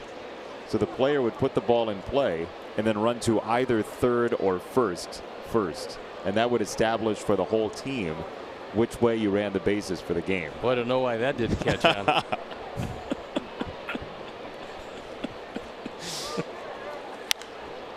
Trace Thompson in the air on the infield toward third base. 4 out, number 2. Here's the thing. Your hypothesis that first base never moves, it did early in the softball rules. No, not really. But it's a good thought. thought. Well, first base was then third base. Ah, there's the rub. It was great for left-handed left side infielders when the leadoff batter chose third base to be first base. Good concept. Thank you. Throw to first. Charlie is back. Fiers believes he can get him, and if the first throw was on the money, he just might have done that. Now, Charlie knows that Fiers has a very good move. And Charlie doing a little house cleaning.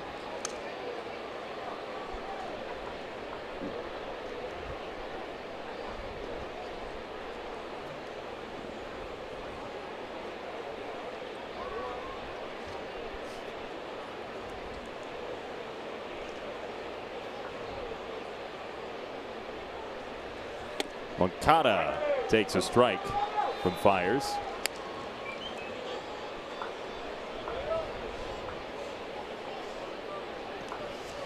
Game 1 of a 6-game road trip. Sox with the lead 4-2 in the 6th.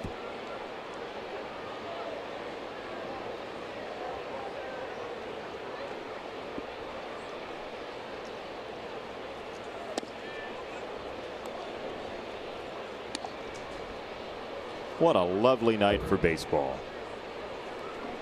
Absolutely gorgeous. About a 3/4 moon. It's now coming into view.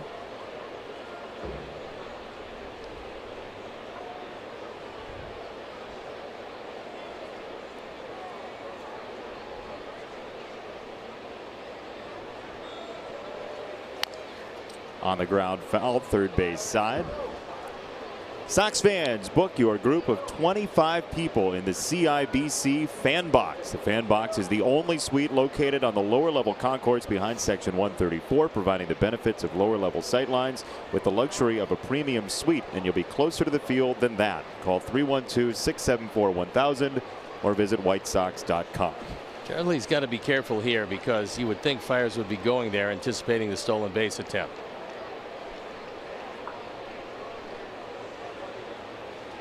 Charlie doesn't run.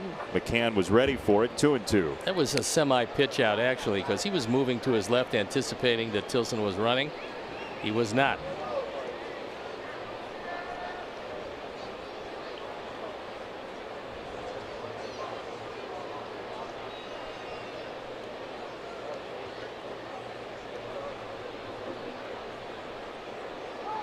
Go to first. Charlie dives back in.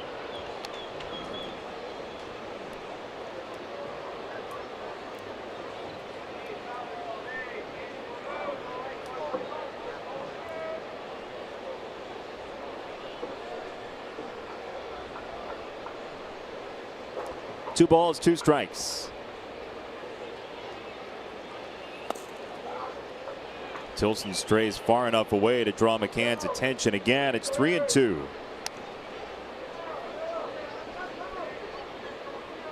Well, the guessing's over. He's going now. He better. Yolmer Sanchez waiting to see if Moncada can keep it alive.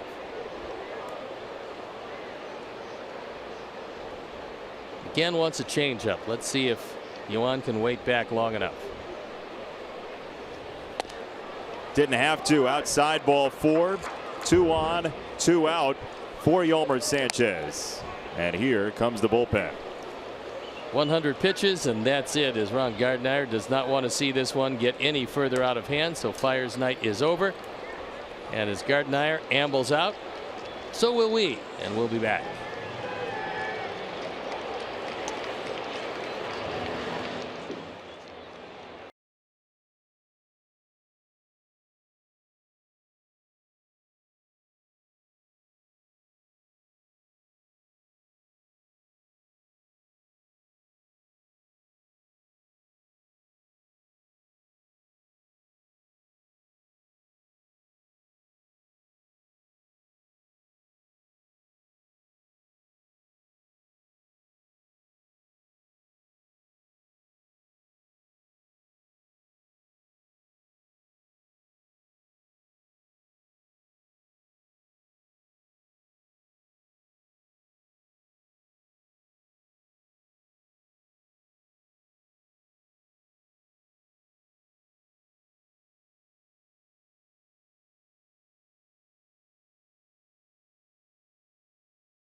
had some control issues with 8 walks, only 7 strikeouts, and 17 2/3. Opponent's batting average high at .269, but the ERA .255, and he inherits a couple of runners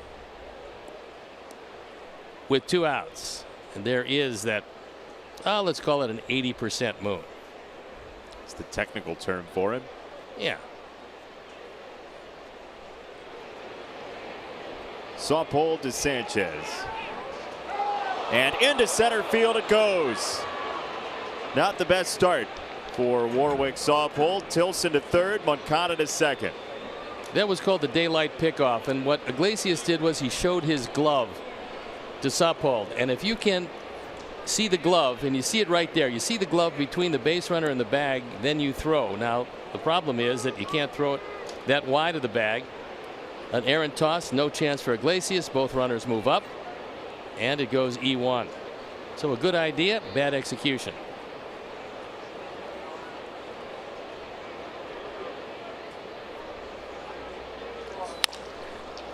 To second base. Yolmer's 0 for 4. 2 stranded. Sox still have the lead, 4-2.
Built to serve, and 2 more with Detroit after tonight's game, and then it's on to Cleveland for 3. And there is the upcoming schedule, brought to you by Ram.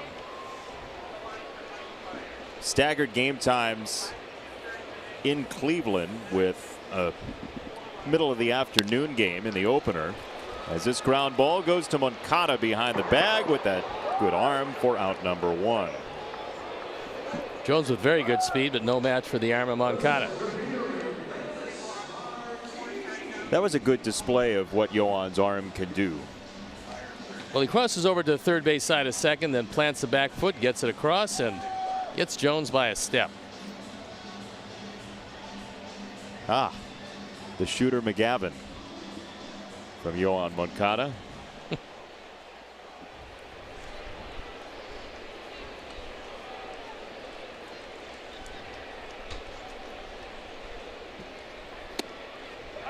Breaking ball for a strike to Leonis Martin. Remember, first time the Tigers saw Reynaldo Lopez, he threw a combined 2 changeup curveballs. 1 change, 1 curveball. He's thrown 11 changeups today and 4 curveballs. Well, that changeup's his second best pitch. Probably the curveball's his 4th best pitch, with the slider sandwiched in between. But far and away the fastball is best pitch.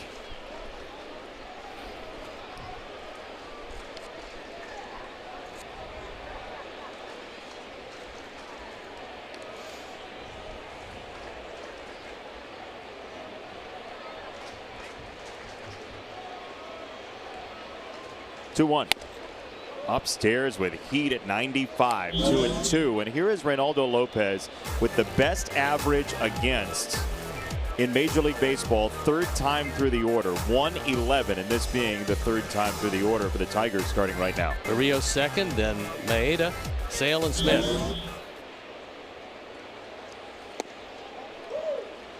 You mentioned it earlier. He still can ramp up that fastball to 97 or so late in games. And I think rather than throw the changeup on that 2-2 pitch, you've just seen him way tardy in a high fastball. You might as well go right back to it. I would prefer it at 2-2, but I would think we'll see it 3-2. But that's the changeup. It's outside, ball 4. It's a 1-out walk for Leonis Martin. That was the 14th changeup from Lopez tonight. My feeling is that time when you beat a guy that badly with your fastball, go back to it, because you're going to throw it by him if you throw it in the same spot. Now you've got a base stealer on and a chance for their best hitter representing the tying run. Go back to it at least once. Absolutely. Right? Yep. But again, you know, you've got a young pitcher and a young catcher. That's the problem losing Castillo, is he was a veteran presence with a young pitching staff, and now you don't have that veteran presence.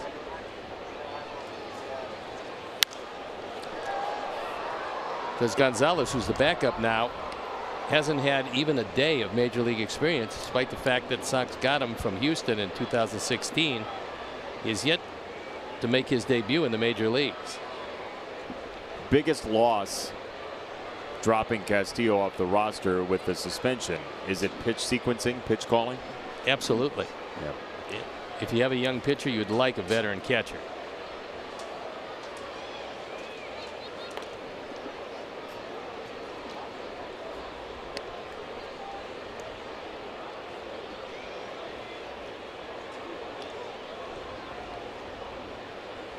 Castellanos' career 2 for 8 against Lopez. Both hits are doubles, including the double to right field tonight that he dropped in front of Trace Thompson.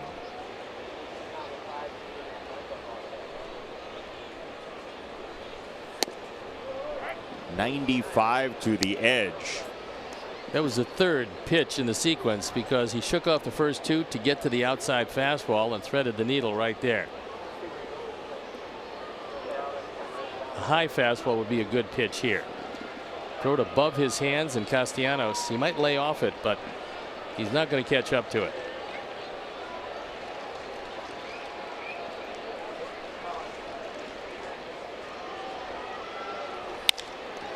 On the ground, up the middle and through. Low fastball, and I think that Narvaez wanted it upstairs. Ronaldo just didn't get it there and cost him the base hit. Castellanos is swinging the bat too well at this point. 324 coming in. That's his second hit.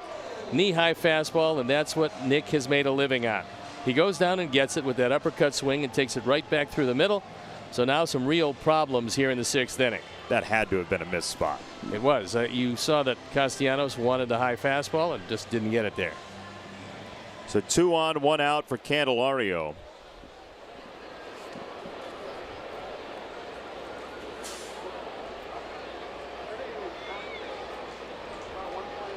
He's been ahead in the count pretty deep his first 2 times up, then hit the ball in the air for an out.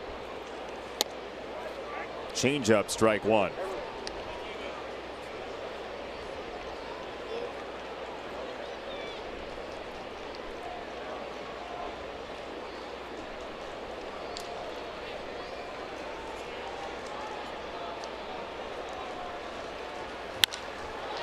Rip to first. Abreu can't get there in time. 2 down. A race back to the bag, and for anybody at first base, this is a tough play, because the ball is hit behind you. You certainly don't want to go back to the bag before it passes you. So Castellanos looks at second, then beats Abreu to the bag, and that's heads up base running. It's pretty easy to get doubled off on a ball hit behind you when you're taking a secondary lead. Castellanos didn't do it. That was heads up. 102 miles an hour off the bat. A rocket, fortunately right at Abreu. That gets in the corner. Could very well be a tie game. But not out of the woods yet. One of their better clutch hitters in Victor Martinez.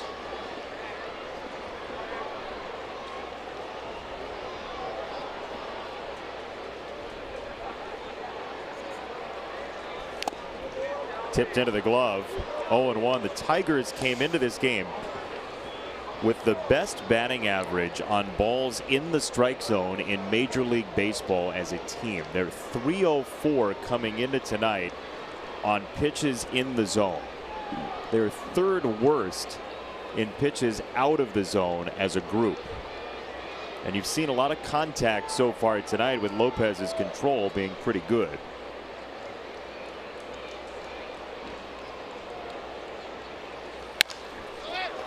On the ground, Moncada has time. Martinez is out, and Lopez navigates through two base runners with one away. 4-2 after 6 for Reynaldo.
Playing career, but now it's going to be on his broadcasting career. Visit your local Volkswagen dealer or VWDealer.com. Your question today is this: after broadcasting a series against the Tigers during 2012, Steve drove from Detroit to Chicago. Where did he stop for breakfast? At the Big Boy.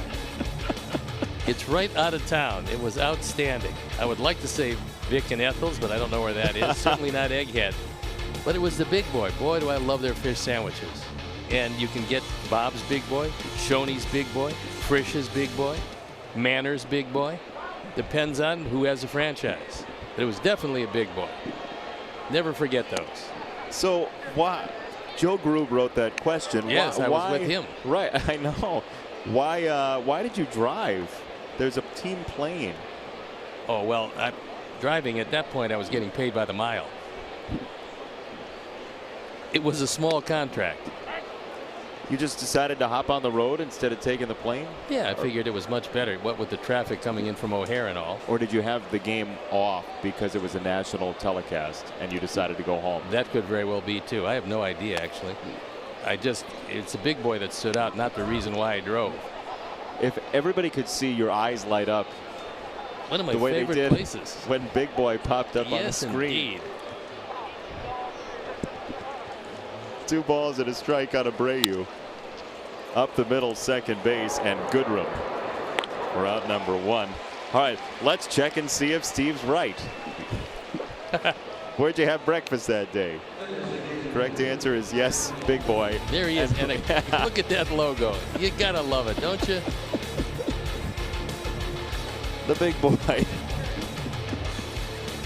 That is my favorite Sticks and Stone question of all time.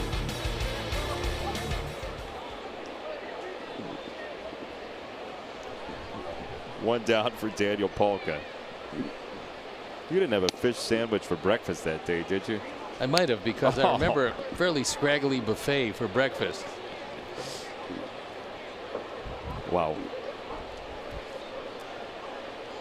Here's Daniel Polka.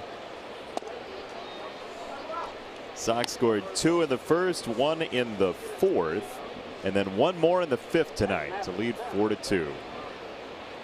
Be nice to pick up an insurance run or so. what with a precarious 2-run lead.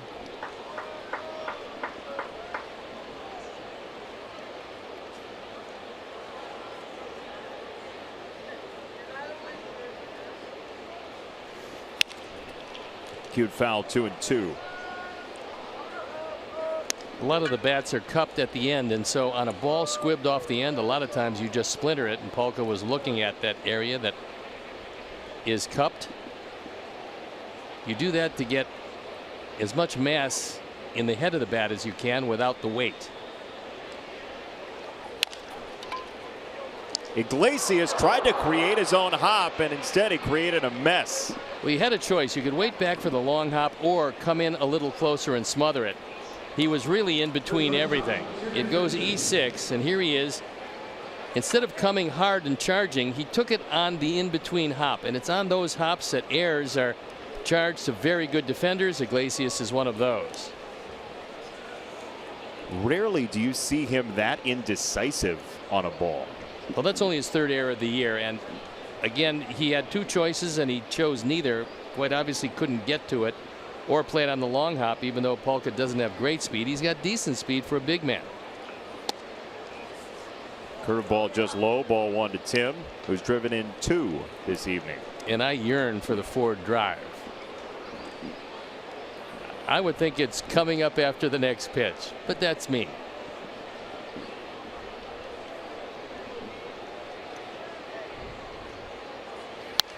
Here it comes, big boy. Oh, good. And the Ford drive was in the 5th inning. 8th home run of the year for Tim. Visit your local Ford store, buyfordnow.com. 101.5 exit velocity, 29-degree launch angle, and went to the back of the bullpen, 404 happy feet away.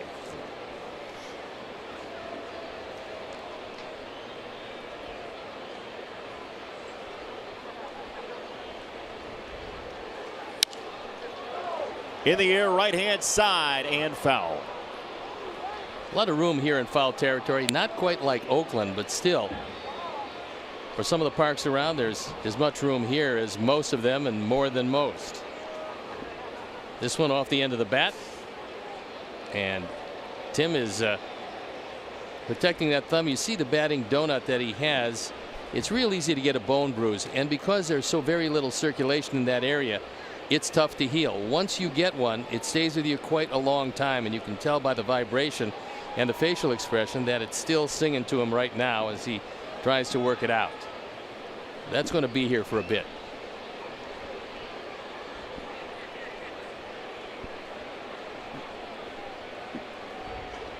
One, two. In the dirt, nicely blocked by McCann. 2-2. The Detroit pen is up. Daniel Stumpf.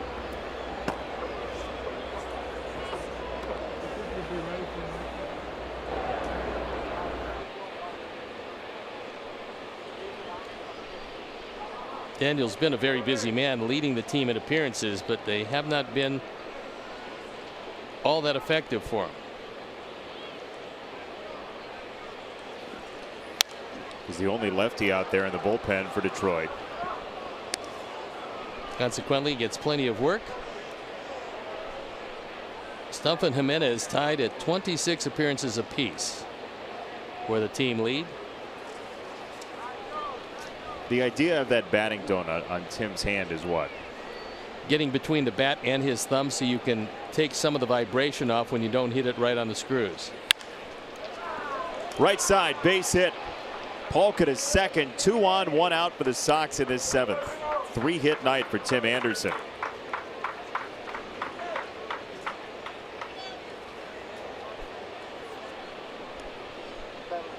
That's going to chase Suppault from the mound as Tim takes it through the right side, and you can still see him grimacing as he runs to first base. So he didn't hit that ball on the sweet spot of the bat, but it was very effective. So as Stumpf comes in and Boston talks with Anderson about that thumb, we'll step out and be back after these messages.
White Sox debit card only available at your local Wintrust Community Bank. Go to wintrust.com/White Sox to learn more. Wintrust Community Bank, member FDIC. And Daniel Stump comes into the ballgame out for the 27th time. ERA up close to 6. He's tried to save 3 games, but to no avail. Opponent's batting average of .309, so he has not been particularly effective. That whip at 1.92 will lose you a lot of games. There's been equal opportunity too. Lefties have actually been a little bit better against him than right-handers this year. Well, whip is walks and hits per 9 innings, per 1 inning rather, and that will show you're giving up close to 2 base runners per inning. You're going to give up a lot of runs. And a lot of other people's runs too. As a reliever, yes. Which doesn't exactly make you chairman of the board in the clubhouse.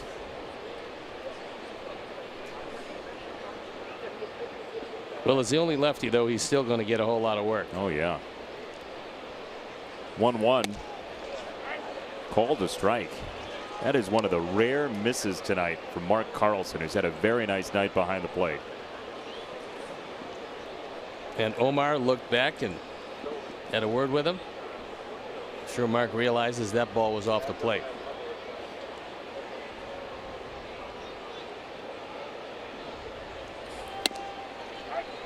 Called strike 3. Borderline high. And Omar just takes a walk back.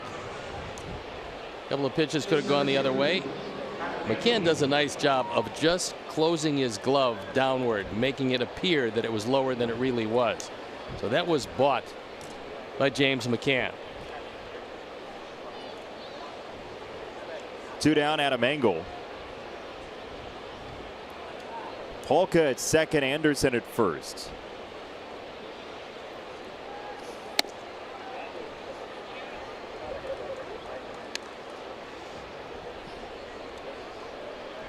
How about a double down the left field line? Or a double in the gap. Got some room in left center. There you see the defense with Martin a couple of steps into right center and Jones well off the line and left. There's a lot of speed between Jones and Martin, not so much with Castellanos.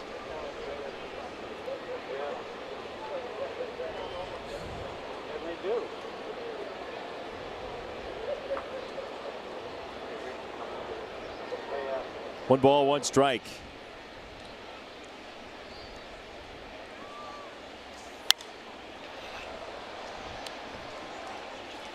White Sox fans, join us on Friday, June 15th. It's Mullet Night and a post-game fireworks show presented by Great Clips. Haircuts courtesy of Great Clips and mullet wigs for purchase to support Ronald McDonald House charities. Great Clips, it's going to be great. Get your tickets at whitesox.com or 866 Sox Game. And a fine charity it is. Ronald McDonald House. It is that. And their charities they're associated with.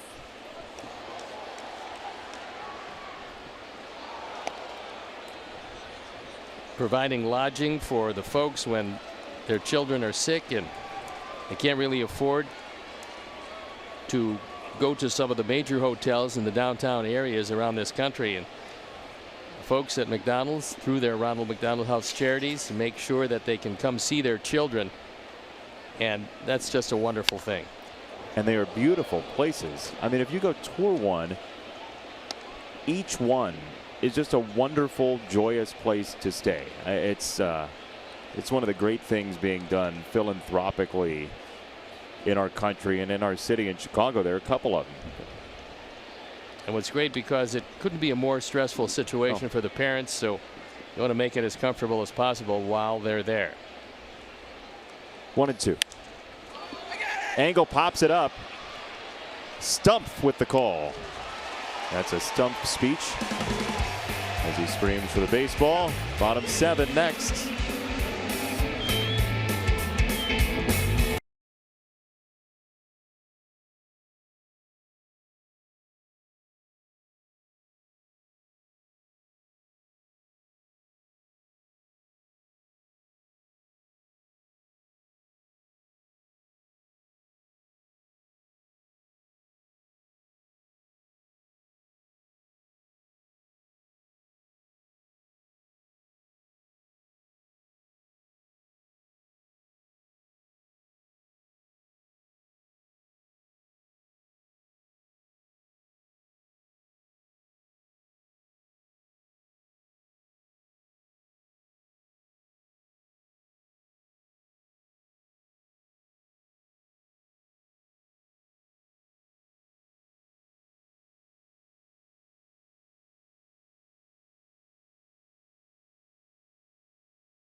By UI Health, providing expert care for you and your family. UI Health, changing medicine for good. Learn more at uihealth.care. How about this cheerleader? Jim Price, the longtime radio announcer for the Detroit Tigers during the 7th inning stretch. He looks flushed tonight. Doesn't he? The silver-haired devil. What a nice man. He's a wonderful man. He's been here forever. And he will be here as long as he wants to be here. There are a lot of nice folks around AL Central ports of call. He's tied for first in the nice department. It's Middle America. Midwest nice. Fouled away, 2 strikes on Goodrum, who's 0 for 2. 84 pitches only for Reynaldo Lopez, so he's still got a little left in the tank. Still throwing it pretty hard.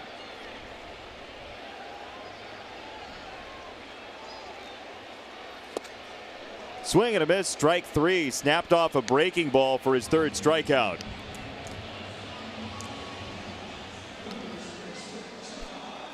No drop off in stuff so far, and there's the slider. This one goes straight down. Goodrum thinking perhaps he got a piece. He didn't.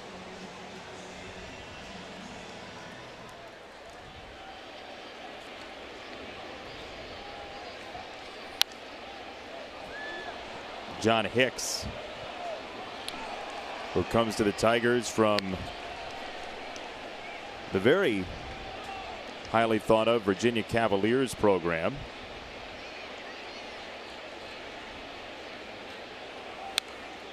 Down 0-2. Lopez just pumping in strikes. Well, that's a break because he hung a slider right up in Hicks' eyes and he fouled it back, and he knows that he got his pitch and fouled it back. You'll see the spin. It comes off with slider spin, but just stays right there. And Hicks, he'd love to order that one up again. Fouled it straight back. He was on it, just under it.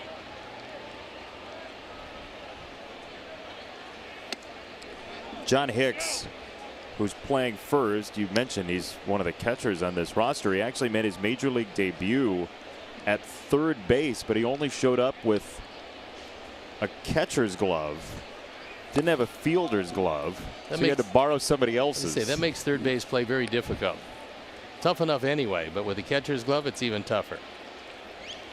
Can you imagine him standing over there with a catcher's mitt over at 3rd? It's good for line drives. That's about it.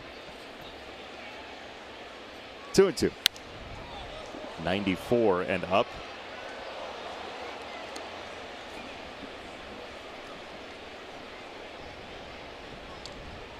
Trades are starting early this year. Tampa Bay and Seattle made a trade today, not involving that child. Appeal to Chris Guccione. Denard Span and Alex Colomé going to Seattle.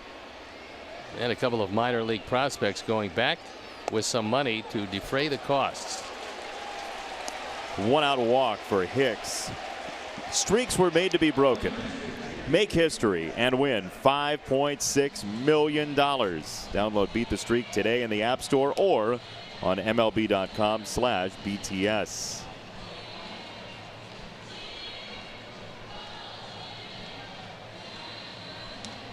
So James McCann comes up to Jimmy Mack. They're asking when he's coming back, and the answer is right now. He's up. A meeting at the mound, and everybody is in on it. The whole infield standing around. Tim Anderson a little late to that conclave, and here comes Don Cooper. They're electing a pope. Close to it. No smoke yet. Here he comes.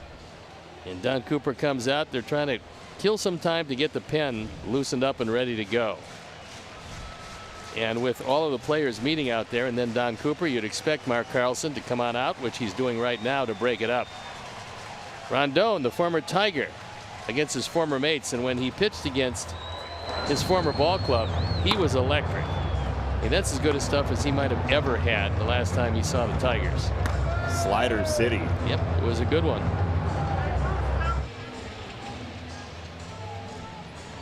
Lopez gets a bop on the head on the way out from the infield. There goes Coop.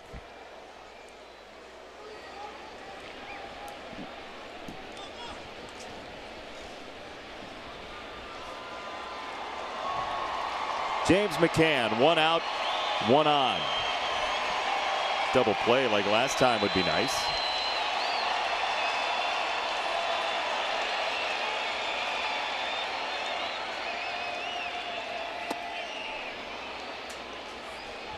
That was a good slider, sweeping low and away, and had McCann well out in front.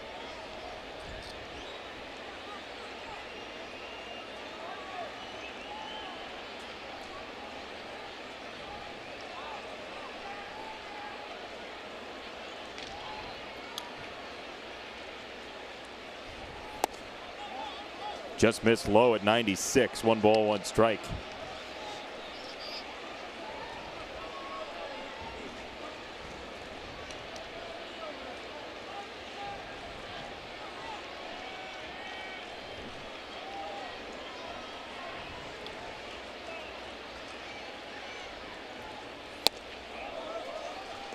Two and one off the slider.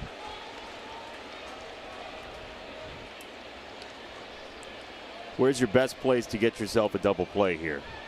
Outer third and hope that McCann rolls over it. We'll look in, see what Narvaez wants and where he sets up. He's going to set up on the outer third. On the ground, Anderson, Moncada, the turn, double play. Exactly what Lopez wanted. He gets. He's through 7 with a 2-run lead.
Brewers will be coming to town after this road trip. Last 14 games, 10-4. They're heating it up. Team batting average of 264, but runs per game close to 5. When you look at the rest of the numbers, they're pretty good, and Milwaukee leads the Mets 3-2 in Milwaukee tonight. With opponent's batting average of 204, that's good. Toyota, let's go places. After Toyota going places and Buck Farmer's going places, and that's in the ball game. On for the 25th time is ERA 5.5 and an 0-3 record. He'll face Charlie Tilson first. And that Brewers team, by the way, a little bit of a surprising transaction today. Orlando Arcia goes down to AAA, and in part because Tyler Saladino is hitting the ball so well for them. He's starting at shortstop tonight. He was hitting in excess of 350. Had a big night the other night, hit a home run opposite field. It was nice to see him doing well. He'll be back in Chicago. One down. Coming up tomorrow, by the way, in lovely Cooperstown. Hall of Fame game with some stars from the past. All 30 teams represented. Take a look at who's batting third for each team. A.J. Pierzynski and Michael Barrett together again in the Hall of Fame Classic. Can there be A collision at the plate. I hope so. You never know. They might reenact that. Actually called one of those games at the Hall of Fame field. Yep. I did a AAA game there too. It's fun except for the pitchers. It's like 260 down the left field line. Also for the broadcasters, we were right behind home plate, and the sun was right in our face, and I felt like I fell face down in a French fryer when that game was over. Other than that, it's a delight. It's great history. I mean, it's fun and old-timey and great, but afterward, you're glad you do it once. Well, I would think that it was played when baseballs were wrapped in socks, because with 260 to the fence, a regular baseball goes out with regularity. There is strike 3. Thompson punched out by Farmer. Hey, Sox fans, when the White Sox drive home a run, Uber makes a donation to Chicago White Sox charities. Uber, the official rideshare provider of the Chicago White Sox and proud supporter of Chicago White Sox charities. Use Uber code GOSOX18 for $15 off your first Uber ride. Do it. It's easy. Line foul left side, 0-1. In all seriousness, though, for our fans, if you've never been to Cooperstown and you consider yourself a baseball fan, you have to go. Just a charming place. You'll love it. But hopefully you're there for a couple of days, because it takes you that much to assimilate all that's in the Hall of Fame and looking at all the exhibits. It's just great.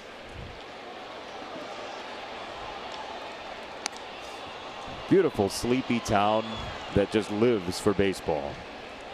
I've never been to one of the induction ceremonies, though. Have you? No, because it's always during the season, and obviously work constraints. So no, I have not.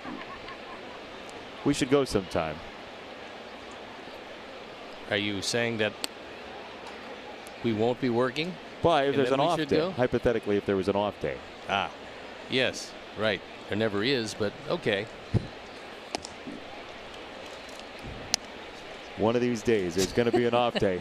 And it could be 20 years from now. I'm going to call you and say, ha. 20 years from now, it'll be a long distance call, pal. You plan to be where? Well, Malaysia? You never know. 1-2. Upstairs with a fastball, and Farmer refutes all 3 here in the 8th. Bottom 8 next. 4-2 Sox.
With the White Sox, here's some other number 22s, including the entire radio booth and Scotty Pods. Well, everybody that does radio has to wear 22. That's in the bylaws. What a strange rule to have. For Dave DeBuscher, Richie Zisk back with the Southside Hitmen at 77. And a new pitcher in the ball game. It is Bruce Rondon on for the 16th time. His ERA at 3.38, a 2-2 record. And opponent's batting average of 117. And hopefully his former club will bring the best out in him. He'll face Iglesias first. Remember when Bruce Rondon first came over to the Sox in the majors this year, he went to the wrong clubhouse. It's to be expected. Spent so much time in the visiting clubhouse as a member of the Tigers. 98 at the knees, 1-1. Lopez's night is done at 7 innings, just 2 runs on 5 hits, 3 and 3 on the walks and strikeouts, and he leaves with the lead, bidding for his 2nd win of the year. Squarely in the hands of Bruce Rondon for the moment.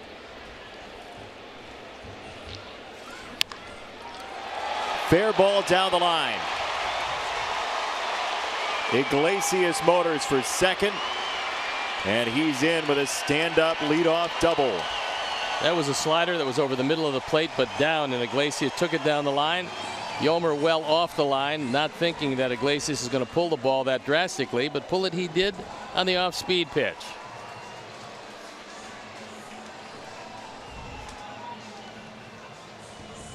This one hits the sidewall, kicks out. Tilson stays right with it. And Iglesias has to stop at 2nd. 3 times on base, 3 trips to the plate for Jose Iglesias, and now Jacoby Jones, who shows bunt. Runner at 2nd, nobody out. You're down 2 runs. Certainly that 1 run's important, but the 2nd one is more important. Well, he was bunting for a hit if he was going to bunt it at all, but that pitch not to his liking, although he takes strike 1.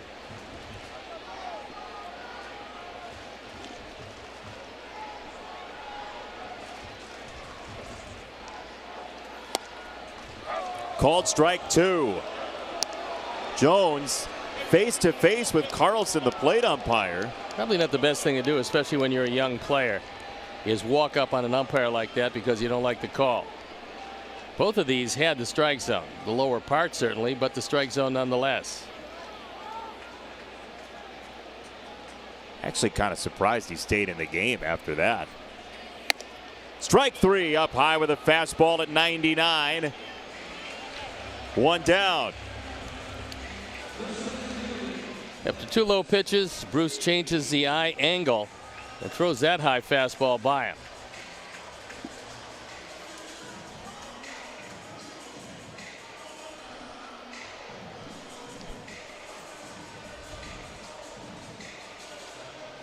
One out, runner at 2nd. Leonis Martin as Jones lets the steam come out of his ears on the bench.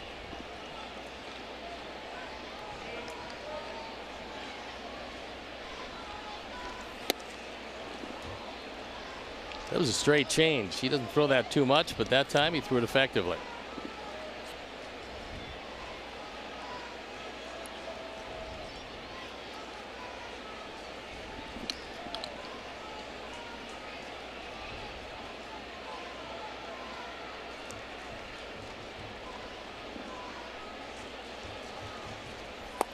Slider, 1 ball, 1 strike.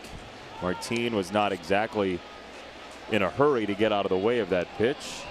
He knows his job is to get on base, representing the tying run. Jace Fry and Nate Jones loosening into pen. Jace Fry probably for Candelario, but you don't want to turn around Martinez and let him hit from the right side. To right field, a base hit. They'll run on Thompson. Iglesias scores 4-3 with 1 out in the 8th. So Martin, who had really struggled in the throes of a 1-for-25 streak, been on base 3 times with a couple of base hits and a walk sandwiched in between. This is a high slider. Normally, they're not all that effective, and this time it's RBI number 16, and the Tigers move to within 1. It's an easy run. The reason is that representing the tying run, you're not going to throw through. You've got to get that ball to second base, and Iglesias knew that he was going to run uncontested. And Don Cooper comes out to give the bullpen a chance to get loose and have a word with Rondon.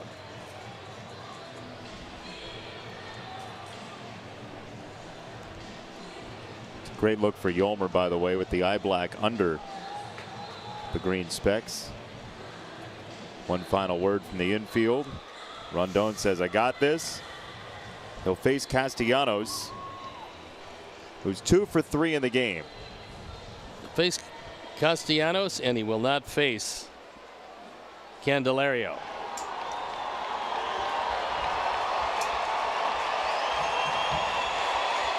Not exactly a ground ball factory, Nicholas Castellanos. Not with that uppercut swing, so he very rarely grounds into double plays because of that factor. In fact, he's only grounded into 2 this year. 185 at bats. Slider, strike 1.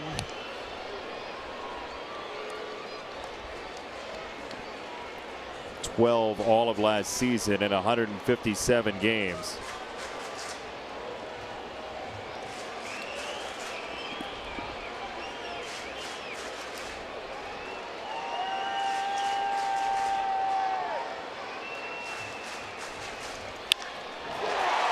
Smash to left.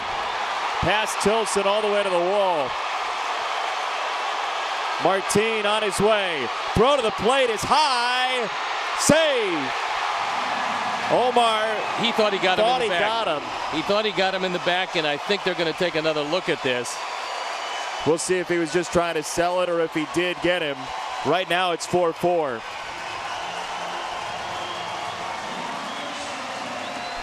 Was a good enough relay throw as Tilson gets it back in.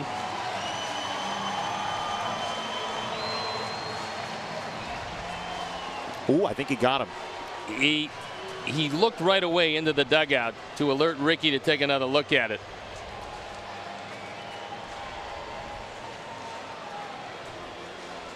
Where's the toe? The question is, did the front foot have the corner of the plate? Mark Carlson was right on the call. And again, the call on the field is safe. So Martin has to redirect his slide. That angle you can't really tell the foot and the tag. Not from behind him, but Carlson is in position. That's really all you can ask.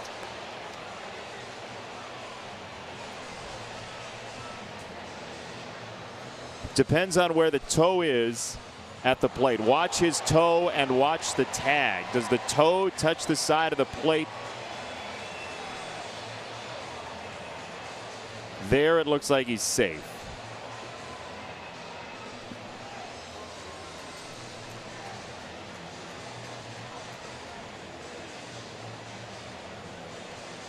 Again, that one you can't tell because you can't really see where the tag is. The middle angle was probably the best. The first footfall happens before the tag. We can agree on that. There's no doubt. But the question is then, it looked like there was a little daylight between the foot and the plate, but it's so subtle that there might not be enough evidence to overturn. Might be one of those calls, Jason, where whatever the call on the field is stands. We'll see it again, and this is the best angle we have. If Carlson thought, and he did, you can't overturn it. It's safe. And he's safe. Yeah. I would think that's one that whatever was called on the field would have stood because of inconclusive proof one way or the other. That's going to be it for Rondon. It is a tie ball game as Ricky comes out, and it's going to be Jace Fry with no margin for error. The go-ahead run at third base, and Rondon walks off dejectedly. Fry comes in. We will step out and be back after these messages.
throw.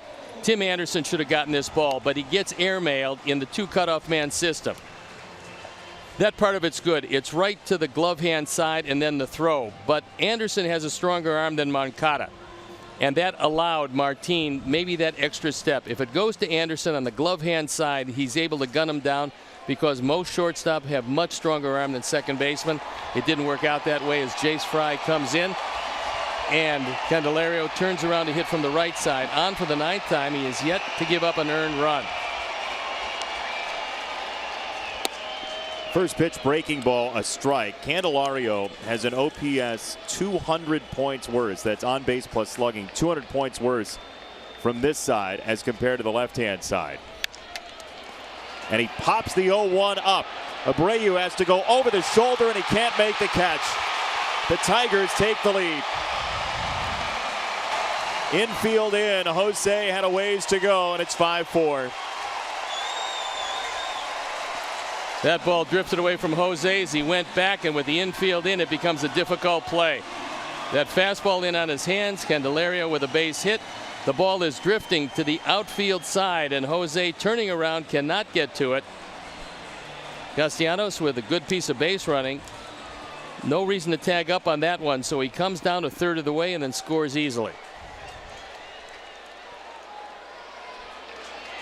Well, Jace Fry got what he wanted there, but he was put in a spot that got the Tigers a run. So Victor Martinez watches the throw to first. Sox in the 9th will have Sanchez, Abreu, and Polka.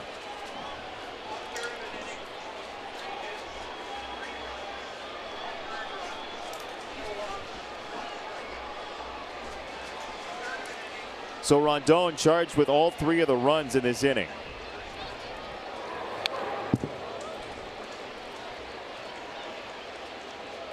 And Victor Martinez, who's hit the ball on the ground 3 times, and an 0 for 3, stands in. Despite the fact the batting average is down, he's always been a better right-hand hitter, his natural side, than a left-hand hitter.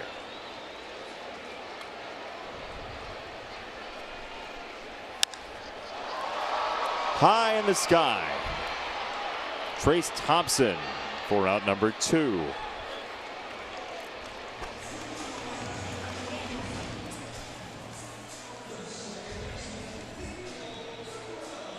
Here's Nico Goodrum, who's 0 for 3 as well. Reynaldo Lopez, 7 innings, 5 hits, 2 earned runs, 3 walks, 3 strikeouts. Not easy to win games in this league because he threw it as well as he could throw it, leaving after 7.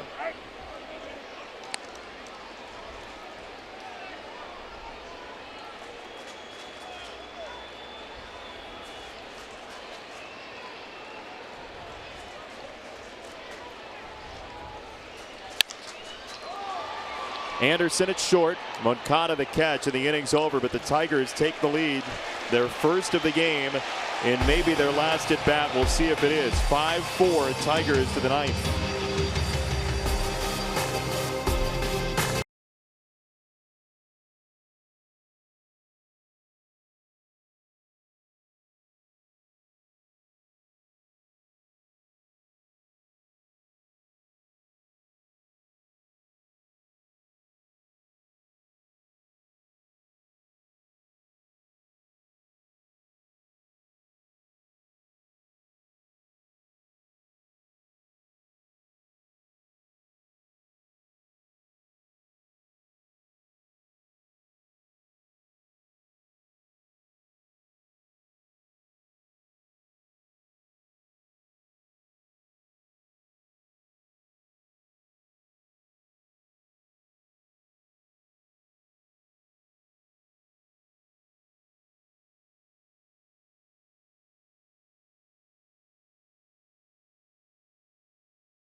JeffVuk.com, presented by Nationwide's Jeff Vukovich. Go to JeffVuk.com or follow him on social media because Nationwide is on your side. So we got a new pitcher in the ball game. It is their closer, Shane Green. 11 of 14 in save opportunities. That's not great. Opponent's batting average of 236. That is very good. 25 strikeouts and 22 and a third. We've also got a new second baseman, Pete Kozma. Green against Sanchez, and Yolmer takes ball number 1. Sox are down for the first time tonight on a 3-run 8th inning for the Tigers in this series opener. Got the right men up in this inning. 2, 3, and 4. And Anderson was red hot. If anybody gets on, he's 4th this inning. Called a strike. That ball drifted off the plate, and he got the benefit of the call.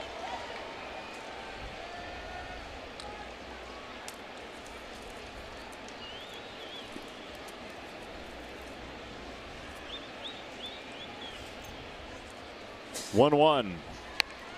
Yolmer bunts foul, third base side.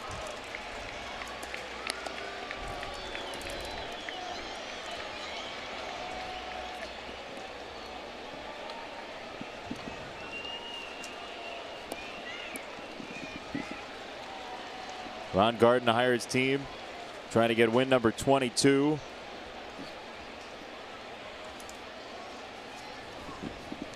Ball and 2 strikes.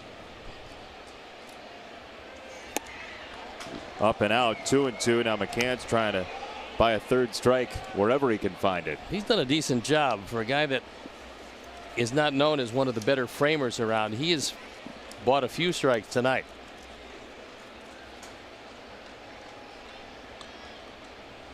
Here's the breaking ball. Let's see if Yolmer can get a piece. He does foul it away. Elsewhere around the AL Central, Andrew Miller's given up 3 more runs tonight. His ERA is at 4.40, and the Astros have taken the lead on the Indians 3-2 in the 8th.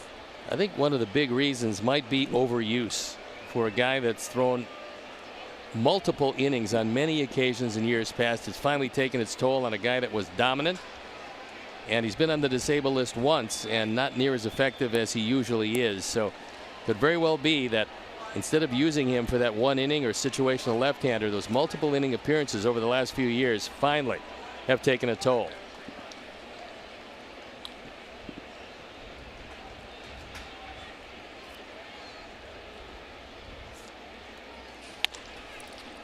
Third base side.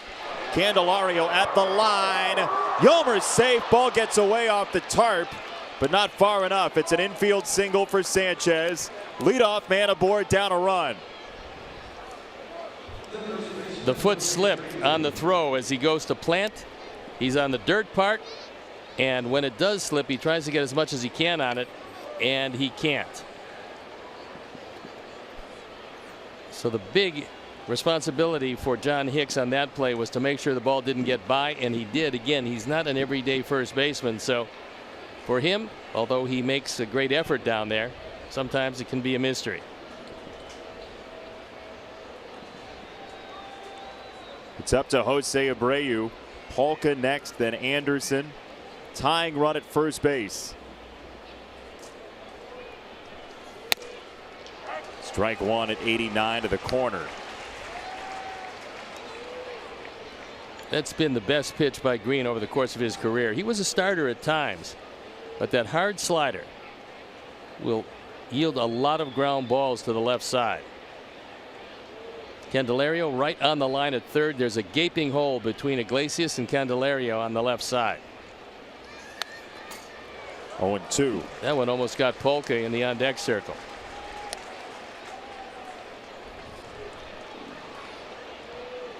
Got to be heads up down there because you're very close to the hitter, and if Jose's going to foul it, or that time had to tick off the bat, it's going to go his way.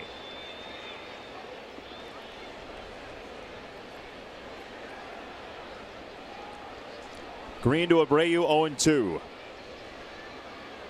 Sanchez at first.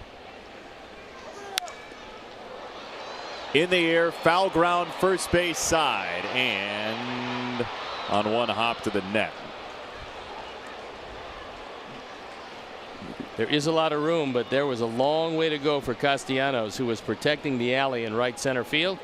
And try as he might, he could not get there.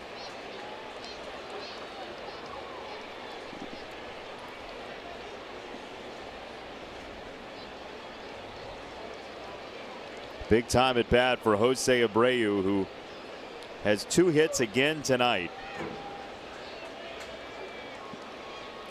Polka's been on twice, Anderson 3 times. Sox have had good chances to score and plated 4. In the dirt, 1-2, and again McCann with a nice stop.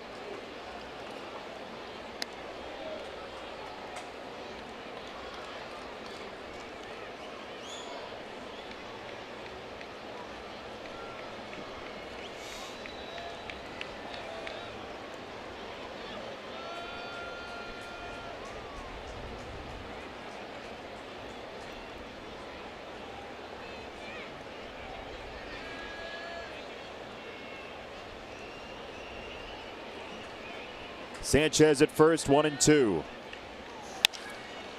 Oh boy. Iglesias, Cosma, double play.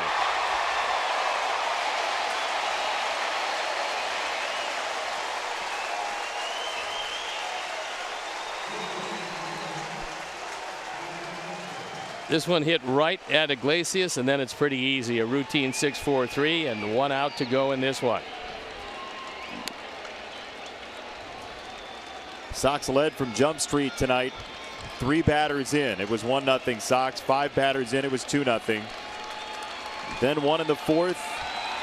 Tigers got 2 in the 4th. 3-2. 1 in the 5th. But the Tigers, with a 3-run 8th inning, have 26 outs. And Daniel Polka shoots 1 foul. There was opportunities aplenty in this one. 1 run scored in the 4th, could have easily been more. An opportunity in the 6th, and another golden opportunity in the 7th. But they've come up empty to add to their lead, and the Tigers came storming back in the 8th inning. 0-1 outside of fastball.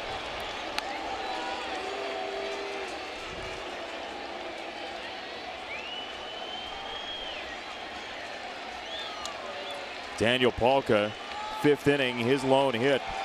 The hardest hit ball in baseball today at 116 miles an hour. Can he demolish one more?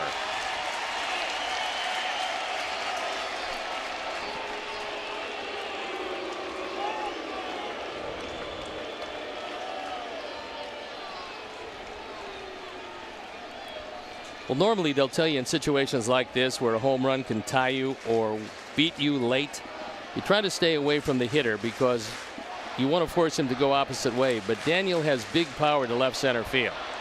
Granted, a lot easier to hit a home run here in right and right center. That's home run alley. However, he can easily reach the bullpen in left field.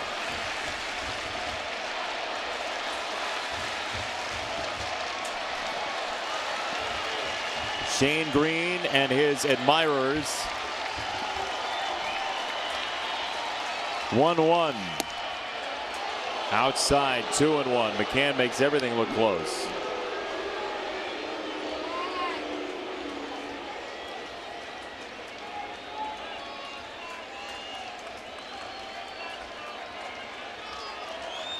That's another fastball away. See if Daniel can reach out and put a charge into it. 3 balls and a strike. Tim Anderson next.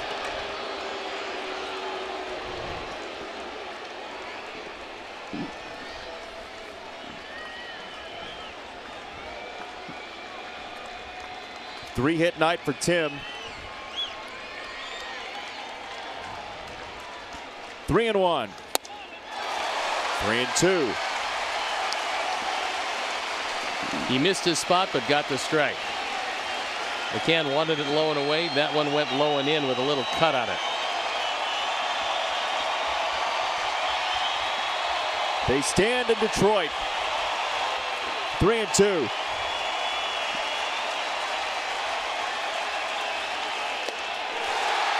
Strike 3.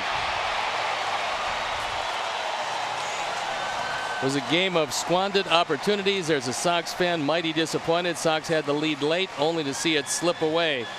So as Green picks up his 12th save, stay with us. We'll be back with more after this.